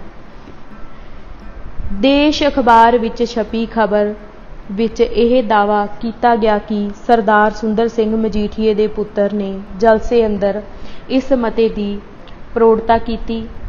ਇਸ ਖਬਰ ਦੇ ਛਪਣ ਤੋਂ ਤੀਸਰੇ ਦਿਨ 8 ਅਕਤੂਬਰ ਨੂੰ ਮਜੀਠੀਆ ਪਰਿਵਾਰ ਨੇ ਖਾਲਸਾ ਸਮਾਚਾਰ ਅਖਬਾਰ ਰਾਹੀਂ ਇਸ ਖਬਰ ਦੀ ਤਸਦੀਦ ਕਰਕੇ ਸਪਸ਼ਟ ਕਰ ਦਿੱਤਾ ਕਿ ਸੁੰਦਰ ਸਿੰਘ ਮਜੀਠੀਏ ਦਾ ਪੁੱਤਰ ਤਾਂ ਉਸ ਦਿਨ ਅੰਮ੍ਰਿਤਸਰ ਹਾਜ਼ਰ ਹੀ ਨਹੀਂ ਸੀ। ਭਾਵੇਂ ਕਿ ਸੁੰਦਰ ਸਿੰਘ ਮਜੀਠੀਆ ਨੇ ਵੀ ਚੀਫ ਖਾਲਸਾ ਦੀਵਾਨ ਵੱਲੋਂ ਜਾਰੀ ਕੀਤੇ ਇੱਕ ਗੁਪਤ ਪੱਤਰ ਵਿੱਚ ਕਾਮਾਗਾਟਾ ਮਾਰੂ ਜਹਾਜ਼ ਦੇ ਮਜ਼ਲੂਮ ਮੁਸਾਫਰਾਂ ਵਿਰੁੱਧ ਸਰਕਾਰੀ ਪੱਖ ਦੀ ਪ੍ਰੋੜਤਾ ਕੀਤੀ ਸੀ। ਅਕਾਲ ਬੁੰਗੇ ਸਾਹਮਣੇ ਹੋਏ ਦੱਸੇ ਜਾਂਦੇ ਜਲਸੇ ਵਿੱਚ ਥੋੜ੍ਹੀ ਜਿਹੀ ਗਿਣਤੀ ਵਿੱਚ ਸਰਕਾਰ ਪੱਖੀ ਸਿੱਖ ਹੀ ਸ਼ਾਮਿਲ ਹੋਏ ਸਨ। ਇਸ ਕਰਕੇ ਇਸ ਵਿੱਚ ਪਾਸ ਕੀਤੇ ਮਤੇ ਨੂੰ ਥੋੜ੍ਹੇ ਜਿਹੇ ਸਰਕਾਰ ਭਗਤ ਵਿਅਕਤੀਆਂ ਵੱਲੋਂ ਆਪ ਹੁਦਰੇ ਢੰਗ ਨਾਲ ਜਾਰੀ ਕੀਤਾ ਗਿਆ ਫਤਵਾ ਜਾਂ ਬਿਆਨ ਤਾਂ ਕਿਹਾ ਜਾ ਸਕਦਾ ਹੈ, ਪਰ ਇਸ ਨੂੰ ਹੁਕਮਨਾਮਾ ਕਹਿਣਾ ਉੱਕਾ ਹੀ ਉਚਿਤ ਨਹੀਂ, ਕਿਉਂਕਿ ਹੁਕਮਨਾਮਾ ਜਾਰੀ ਕਰਨ ਦਾ ਪੰਥ ਵੱਲੋਂ ਇੱਕ ਬਕਾਇਦਾ ਅਮਲ ਤਰੀਕਾ ਤੈਅ ਕੀਤਾ ਗਿਆ ਹੈ। ਇੱਥੇ ਇਹ ਗੱਲ ਸਪਸ਼ਟ ਕਰਨੀ ਵੀ ਜ਼ਰੂਰੀ ਹੈ ਕਿ ਬਜਬਜ ਘਾਟ ਦੇ ਮੁਸਾਫਰਾਂ ਵਿਰੁੱਧ ਜਾਰੀ ਕੀਤੇ ਇਸ ਫਤਵੇ ਨੂੰ ਖੱਬੇ ਪੱਖੀ ਧਰਮ ਨਿੰਦਕਾਂ ਨੇ ਆਪਣੇ ਵੱਲੋਂ ਹੀ ਸਾਰੀ ਗਦਰ ਲਹਿਰ ਨਾਲ ਜੋੜ ਦਿੱਤਾ। ਹਾਲਾਂਕਿ ਇਸ ਫਤਵੇ ਵਿੱਚ ਗਦਰ ਪਾਰਟੀ ਜਾਂ ਲਹਿਰ ਦਾ ਕੋਈ ਜ਼ਿਕਰ ਨਹੀਂ ਕੀਤਾ ਗਿਆ। ਗੁਰਚਰਨ ਸਿੰਘ ਸੈਂਸਰਾ ਨੇ ਗਦਰ ਲਹਿਰ ਦਾ ਜੋ ਇਤਿਹਾਸ ਲਿਖਿਆ ਹੈ ਉਸ ਵਿੱਚ ਉਸਨੇ ਕਿਹਾ ਕਿ ਕਲਕੱਤੇ ਹੈਰੀਸਨ ਗੁਰਦੁਆਰੇ ਵਿੱਚ ਹੋਏ ਸਿੱਖ ਦੀਵਾਨ ਨੇ ਕਾਮਾਗਾਟਾ ਮਾਰੂ ਦੇ ਮੁਸਾਫਿਰਾਂ ਨੂੰ ਫਸਾਦੀ ਕਹਿ ਕੇ ਉਹਨਾਂ ਦੀ ਨਿੰਦਿਆ ਕੀਤੀ। ਉਸ ਨੇ ਇਸ ਦੀਵਾਨ ਦੇ ਮੋਢੀ ਜਿਨ੍ਹਾਂ ਵਿਅਕਤੀਆਂ ਪ੍ਰਬੰਧਕਾਂ ਦੇ ਨਾਂ ਗਿਣਾਏ ਹਨ ਉਹਨਾਂ ਵਿੱਚੋਂ 2 ਹਿੰਦੂ ਸੁੰਦਰ ਲਾਲ ਮਿਸਰ ਤੇ ਪੰਡਿਤ ਅਮਰਨਾਥ ਸ਼ਰਮਾ ਤੇ 2 ਸਰਕਾਰ ਭਗਤ ਸਿੱਖ ਸਨ। ਇਸ ਕਰਕੇ ਥੋੜ੍ਹੇ ਜਿਹੇ ਸਰਕਾਰੀ ਸਿੱਖਾਂ ਦੀ ਇਸ ਕਾਰਵਾਈ ਨੂੰ ਸਿੱਖ ਸੰਗਤ ਜਾਂ ਦੀਵਾਨ ਦਾ ਫੈਸਲਾ ਕਹਿਣਾ ਸਰਾਸਰ ਗਲਤ ਹੈ। ਪਰ ਇਸ ਤਕਨੀਕ ਨੁਕਤੇ ਤੋਂ ਇਲਾਵਾ ਇਸ ਮਾਮਲੇ ਦਾ ਸਮਾਜੀ ਤੇ ਰਾਜਸੀ ਪਹਿਲੂ ਜ਼ਿਆਦਾ ਮਹੱਤਵਪੂਰਨ ਹੈ। ਜਿਸ ਵਿਅਕਤੀਆਂ ਨੂੰ ਅਸਿੱਖ ਕਹਿ ਕੇ ਸਿੱਖ ਪੰਥ ਵਿੱਚੋਂ ਖਾਰਿਜ ਕੀਤਾ ਜਾਂਦਾ ਹੈ, ਕਿਸੇ ਸਿੱਖ ਵਿਅਕਤੀ ਤੇ ਸੰਸਥਾ ਵੱਲੋਂ ਉਸ ਨਾਲ ਕਿਸੇ ਪ੍ਰਕਾਰ ਦਾ ਮੇਲ ਜੋਲ ਰੱਖਣਾ ਹੁਕਮਨਾਮੇ ਦੀ ਅਵੱਗਿਆ ਗਿਣੀ ਜਾਂਦੀ ਹੈ ਅਤੇ ਇਹ ਦੋਸ਼ ਦੀ ਸਜ਼ਾ ਤੈਅ ਕੀਤੀ ਜਾਂਦੀ ਹੈ। ਆਓ ਦੇਖੀਏ ਸਿੱਖ ਪੰਥ ਨੇ ਜਿਨ੍ਹਾਂ ਵਿਰੁੱਧ ਇਹ ਫਤਵਾ ਜਾਰੀ ਹੋਇਆ ਉਹਨਾਂ ਲੋਕਾਂ ਨੇ ਇਸ ਬਾਰੇ ਕਿਹੋ ਜਿਹਾ ਪ੍ਰਤੀਕਰਮ ਪ੍ਰਗਟਾਇਆ ਸੀ। ਬਾਬਾ ਗੁਰਦਿੱਤ ਸਿੰਘ। ਬਾਬਾ ਜੀ ਜਦੋਂ ਜੇਲ੍ਹ ਤੋਂ ਰਿਹਾ ਹੋ ਕੇ ਦਰਬਾਰ ਸਾਹਿਬ ਵਿਖੇ ਮੱਥਾ ਟੇਕਣ ਲਈ ਜਾ ਰਹੇ ਸਨ ਤਾਂ ਅੰਮ੍ਰਿਤਸਰ ਦੇ ਲੋਕਾਂ ਨੇ ਉਹਨਾਂ ਦੇ ਸਨਮਾਨ ਵਿੱਚ ਰਸਤੇ ਵਿੱਚ ਥਾਂ-ਥਾਂ ਸਜੀਲੇ ਗੇਟ ਬਣਾਏ ਹੋਏ ਸਨ ਅਤੇ ਮਕਾਨਾਂ ਤੇ ਦੁਕਾਨਾਂ ਨੂੰ ਵੀ ਕੀਮਤੀ ਸਮਾਨ ਨਾਲ ਸਜਾਇਆ ਗਿਆ ਸੀ। ਸਾਰੇ ਰਸਤੇ ਵਿੱਚ ਫੁੱਲਾਂ ਦੀ ਸ਼ੈਬਰ ਲਾਈ ਹੋਈ ਸੀ ਅਤੇ ਅਤਰ ਛਿੜਕਿਆ ਗਿਆ ਸੀ। ਲੋਕਾਂ ਨੇ ਇਸ ਉਤਸ਼ਾਹ ਨੂੰ ਦੇਖ ਕੇ ਅੰਗਰੇਜ਼ੀ ਸਰਕਾਰ ਨੇ ਬਾਬਾ ਜੀ ਨੂੰ ਰਾਹ ਵਿੱਚ ਹੀ ਗ੍ਰਿਫਤਾਰ ਕਰ ਲਿਆ ਅਤੇ ਦਰਬਾਰ ਸਾਹਿਬ ਜਾਣ ਤੋਂ ਰੋਕ ਦਿੱਤਾ ਸੀ। ਇਸ ਬਾਰੇ ਬਾਬਾ ਗੁਰਦਿੱਤ ਸਿੰਘ ਨੇ ਆਪਣੇ ਦਿਲੀ ਜਜ਼ਬਾਤ ਇਹਨਾਂ ਲਫ਼ਜ਼ਾਂ ਵਿੱਚ ਪ੍ਰਗਟ ਕੀਤੇ। ਸਰਕਾਰ ਨੇ ਮੇਰਾ ਮਾਲੀ ਨੁਕਸਾਨ ਕਰਕੇ ਹੀ ਬਸ ਨਹੀਂ ਕਰ ਦਿੱਤੀ, ਸਗੋਂ ਮੇਰੇ ਧਰਮ ਅਤੇ ਜਜ਼ਬਾਤ ਨੂੰ ਉਹ ਸੱਟ ਮਾਰੀ ਹੈ ਜੋ ਲਿਖਣੀ ਅਸੰਭਵ ਹੈ। ਸਰਕਾਰ ਨੇ ਦੁਨੀਆ ਵਿੱਚ ਮੈਨੂੰ ਠੱਗ ਅਤੇ ਬਾਗੀ ਬਲਵਾਖੋਰ ਬਣਾ ਕੇ ਬਦਨਾਮ ਕਰਨ ਦੀ ਨਿਸਫਲ ਕੋਸ਼ਿਸ਼ ਕਰਕੇ ਵੀ ਸਬਰ ਨਹੀਂ ਕੀਤਾ, ਸਗੋਂ ਮੇਰੇ ਨਾਮ ਧਰੀਕ ਧਰਮ ਵੇਚੂ ਸਿੱਖਾਂ ਪਾਸੋਂ ਫਤਵਾ ਦਿਲਾਇਆ ਕਿ ਸ਼੍ਰੀ ਗੁਰੂ ਨਾਨਕ ਜਹਾਜ਼ ਵਾਲੇ ਮੁਸਾਫਿਰ ਸਿੱਖ ਨਹੀਂ ਹਨ। ਹੁਣ ਮੈਂ ਸ਼੍ਰੀ ਦਰਬਾਰ ਸਾਹਿਬ ਜਾ ਕੇ ਸਿੱਖ ਧਰਮ ਅਨੁਸਾਰ ਰਸਮ ਰਿਵਾਜ ਕਰ ਨਹੀਂ ਸਕਦਾ ਜੋ ਪ੍ਰਦੇਸ਼ ਤੋਂ ਆਏ ਹੋ ਕੇ ਸਿੱਖ ਕਰਵਾਉਂਦੇ ਹਨ। ਮੈਨੂੰ ਸ਼ਾਇਦ ਇਸ ਲਈ ਗ੍ਰਿਫਤਾਰ ਕਰ ਲਿਆ ਗਿਆ ਕਿ ਮੈਨੂੰ ਪਿਛਲੀ ਗੱਲ ਛੇੜਨ ਦਾ ਮੌਕਾ ਨਾ ਮਿਲੇ ਜਿਸ ਦੀ ਜ਼ਿੰਮੇਵਾਰ ਸਰਕਾਰ ਹੈ, ਜਿਸ ਨੇ ਮਹਾਰਾਜਾ ਪਟਿਆਲਾ, ਅਰੂੜ ਸਿੰਘ, ਸਰਵਰਾਹ, ਦਰਬਾਰ ਸਾਹਿਬ ਅਤੇ ਹੋਰ ਖੁਸ਼ਾਮਦੀ ਸਿੱਖਾਂ ਪਾਸੋਂ ਮੇਰੇ ਅਤੇ ਸਾਥੀਆਂ ਦੇ ਧਰਮ ਤੇ ਬੇਹੂਦਾ ਹਮਲਾ ਕਰਵਾਇਆ ਅਤੇ ਸਰਕਾਰ ਨੂੰ ਸ਼ੱਕ ਸੀ ਕਿ ਮੈਂ ਸਰਕਾਰ ਪਾਸੋਂ ਇਸ ਦਾ ਜਵਾਬ ਪੁੱਛਾਂਗਾ ਕਿ ਸਾਡੇ ਵਿੱਚ ਕਿਹੜਾ ਗੁਨਾਹ ਹੈ ਜਿਸ ਕਰਕੇ ਸਰਕਾਰ ਨੇ ਸਾਨੂੰ ਸਿੱਖੀ ਤੋਂ ਖਾਰਿਜ ਕਰਵਾਇਆ।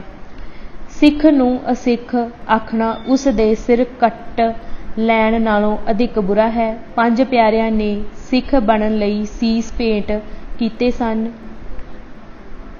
ਹਜ਼ਾਰਾਂ ਮਿਸਾਲਾਂ ਐਸੀਆਂ ਮਿਲਦੀਆਂ ਹਨ ਜੋ ਸਿੱਖਾਂ ਨੇ ਅਸਿੱਖ ਬਣਨ ਨਾਲੋਂ ਮਰਨਾ ਪਸੰਦ ਕੀਤਾ। ਬਾਬਾ ਸੋਹਣ ਸਿੰਘ ਭਕਨਾ।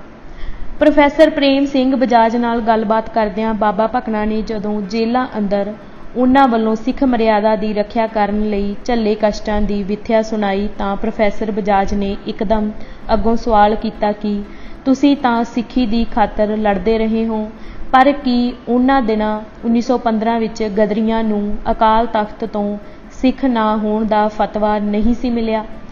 ਬਾਬਾ ਜੀ ਦਾ ਸ਼ਾਂਤ ਪਰ ਦ੍ਰਿੜ ਜਵਾਬ ਸੀ, ਜਿੱਥੇ ਕੌਮੀ ਅਣਖ ਤੇ ਧਰਮ ਦੀ ਹਾਨੀ ਹੋਵੇ ਅਸੀਂ ਸਦਾ ਅੜ ਜਾਂਦੇ ਹਾਂ। ਉਹ ਫਤਵਾ ਦਿਵਾਉਣ ਵਿੱਚ ਤਾਂ ਸਰਕਾਰ ਦੀਆਂ ਖੁਸ਼ੀਆਂ ਪ੍ਰਾਪਤ ਕਰਨ ਵਾਲੇ ਕੁਝ ਝੋਲੀ ਚੁੱਕਾਂ ਦਾ ਹੱਥ ਸੀ। ਉਪਰੋਕਤ ਦੋਵਾਂ ਹਵਾਲਿਆਂ ਤੋਂ ਜ਼ਾਹਰ ਹੁੰਦਾ ਹੈ ਕਿ ਗਦਰੀ ਬਾਬਿਆਂ ਨੇ ਇਸ ਫਤਵੇ ਲਈ ਅੰਗਰੇਜ਼ੀ ਸਰਕਾਰ ਨੂੰ ਦੋਸ਼ੀ ਠਹਿਰਾਇਆ, ਜਿਸ ਨੇ ਆਪਣੇ ਗਿਣਤੀ ਦੇ ਖੁਸ਼ਾਮਦੀ ਸਿੱਖਾਂ ਕੋਲੋਂ ਇਹ ਕਾਰਾ ਕਰਵਾਇਆ ਸੀ। ਬਾਬਿਆਂ ਨੇ ਆਪਣੇ ਸਾਰੇ ਜੀਵਨ ਦੌਰਾਨ ਕਿਤੇ ਵੀ ਇਸ ਦੇ ਲਈ ਕਿਸੇ ਸਿੱਖ ਸੰਸਥਾ ਨੂੰ ਦੋਸ਼ ਨਹੀਂ ਦਿੱਤਾ। ਉਹਨਾਂ ਨੇ ਕਿਸੇ ਸਿੱਖ ਸੰਸਥਾ ਦੀ ਨੁਕਤਾਚੀਨੀ ਨਹੀਂ ਕੀਤੀ, ਹਮੇਸ਼ਾ ਸਰਕਾਰ ਪੱਖੀ ਵਿਅਕਤੀਆਂ ਨੂੰ ਹੀ ਨਿੰਦਿਆ। ਇਸ ਦੀ ਤੁਲਨਾ ਵਿੱਚ ਗਦਰੀਆਂ ਨੇ ਸਰਕਾਰ ਦੀ ਪਿੱਠ ਪੂਰਨ ਵਾਲੇ ਹਿੰਦੂ ਲੀਡਰਾਂ ਤੇ ਸੰਸਥਾਵਾਂ ਨਾਲ ਕੋਈ ਲਿਹਾਜ਼ ਨਹੀਂ ਕੀਤਾ ਸੀ। ਅੰਗਰੇਜ਼ ਸਰਕਾਰ ਨੇ ਗਦਰੀਆਂ ਖਿਲਾਫ ਦਰਜ ਕੀਤੇ ਮੁਕੱਦਮਿਆਂ ਵਿੱਚ ਉਹਨਾਂ ਦੇ ਪਰਚਿਆਂ ਤੇ ਪੈਫਲੇਟਾਂ ਵਿੱਚੋਂ ਵੱਡੀ ਗਿਣਤੀ ਵਿੱਚ ਹਵਾਲੇ ਦੇ ਕੇ ਇਹ ਦਰਸਾਇਆ ਕਿ ਉਹਨਾਂ ਨੇ ਦੇਸ਼ ਦੇ ਸਨਮਾਨਜਨਕ ਆਗੂਆਂ ਖਿਲਾਫ ਗੰਦੀ ਭਾਸ਼ਾ ਵਰਤੀ ਸੀ। ਇਸ ਭਾਸ਼ਾ ਦੇ ਕੁਝ ਨਮੂਨੇ ਇਸ ਤਰ੍ਹਾਂ ਹਨ। ਲਾਲਾ ਲਾਜਪਤ ਰਾਏ ਬਾਰੇ ਇਹ ਕਿਹਾ ਗਿਆ ਹੈ ਕਿ ਉਹ ਹਰ ਨਾਜ਼ੁਕ ਮੌਕੇ ਤੇ ਬਿੱਲੀ ਵਾਂਗੂ ਮਿਆਉਂ ਮਿਆਉਂ ਕਰਨ ਲੱਗ ਪੈਂਦਾ ਹੈ। ਗੋਪਾਲ ਕ੍ਰਿਸ਼ਨ ਗੋਖਲੇ ਨੂੰ ਬੁਜ਼ਦਿਲ ਕਿਹਾ ਗਿਆ ਹੈ। ਆਰੀਆ ਸਮਾਜ ਦੇ ਆਗੂ ਲਾਲਾ ਮੁਨਸ਼ੀ ਰਾਮ ਵੱਲੋਂ ਆਪਣੇ ਗੁਰੂਕੁਲ ਵਿੱਚ ਵਾਇਸਰਾਏ ਨੂੰ ਸੱਦਣ ਕਰਕੇ ਅਤੇ ਉਸ ਵੱਲੋਂ ਇਹ ਦਾਅਵਾ ਕੀਤੇ ਜਾਣ ਕਰਕੇ ਕਿ ਹਿੰਦੂ ਧਰਮ ਖੁਦਮੁਖਤਿਆਰ ਰਾਜ ਵਿਰੁੱਧ ਬਗਾਵਤ ਕਰਨ ਦੀ ਆਗਿਆ ਨਹੀਂ ਦਿੰਦਾ, ਉਸ ਦੀ ਭਾਰੀ ਲਾਹ-ਪਾ ਕੀਤੀ ਗਈ। ਇਸ ਤੋਂ ਅੱਗੇ ਹਿੰਦੂਆਂ ਦੀ ਇੱਕ ਜਾਣੀ ਪਛਾਣੀ ਸੰਸਥਾ, ਜਿਹਨੂੰ ਪੰਜਾਬ ਦੀ ਹਿੰਦੂ ਸਭਾ ਕਿਹਾ ਜਾਂਦਾ ਹੈ, ਦਾ ਮਾਮਲਾ ਆਉਂਦਾ ਹੈ। ਗਦਰੀਆਂ ਦੇ ਪਰਚੇ ਵਿੱਚ ਇਸ ਹਿੰਦੂ ਸੰਸਥਾ ਨੂੰ ਹਿੰਦੂ ਮੂਰਖਾਂ ਦੀ ਸਭਾ ਕਹਿ ਕੇ ਭੰਡਿਆ ਗਿਆ ਹੈ। ਇੱਕ ਹੋਰ ਜਗ੍ਹਾ ਇਸ ਦੇ ਮੈਂਬਰਾਂ ਨੂੰ ਗੰਦਗੀ ਦੇ ਕੀੜੇ ਕਿਹਾ ਗਿਆ ਹੈ। ਇਸ ਦੇ ਸਮੁੱਚੇ ਪ੍ਰਚਾਰ ਦੀ ਨਿੰਦਿਆ ਕੀਤੀ ਗਈ ਹੈ। ਰਾਏ ਬਹਾਦਰਾਂ ਨੂੰ ਰਾਏ ਬਾਂਦਰ ਕਿਹਾ ਗਿਆ ਹੈ, ਆਦਿ ਆਦਿ। ਅੱਜ ਅਸੀਂ ਗਦਰੀ ਬਾਬੇ ਕੌਣ ਸਨ ਕਿਤਾਬ ਦੇ 71 ਪੰਨੇ ਪੜ੍ਹ ਚੁੱਕੇ ਹਾਂ। ਬਾਕੀ ਦੀ ਕਿਤਾਬ ਅਸੀਂ ਅਗਲੇ ਭਾਗ ਵਿੱਚ ਪੜ੍ਹਾਂਗੇ। ਵਾਹਿਗੁਰੂ ਜੀ ਕਾ ਖਾਲਸਾ, ਵਾਹਿਗੁਰੂ ਜੀ ਕੀ ਫਤਿਹ।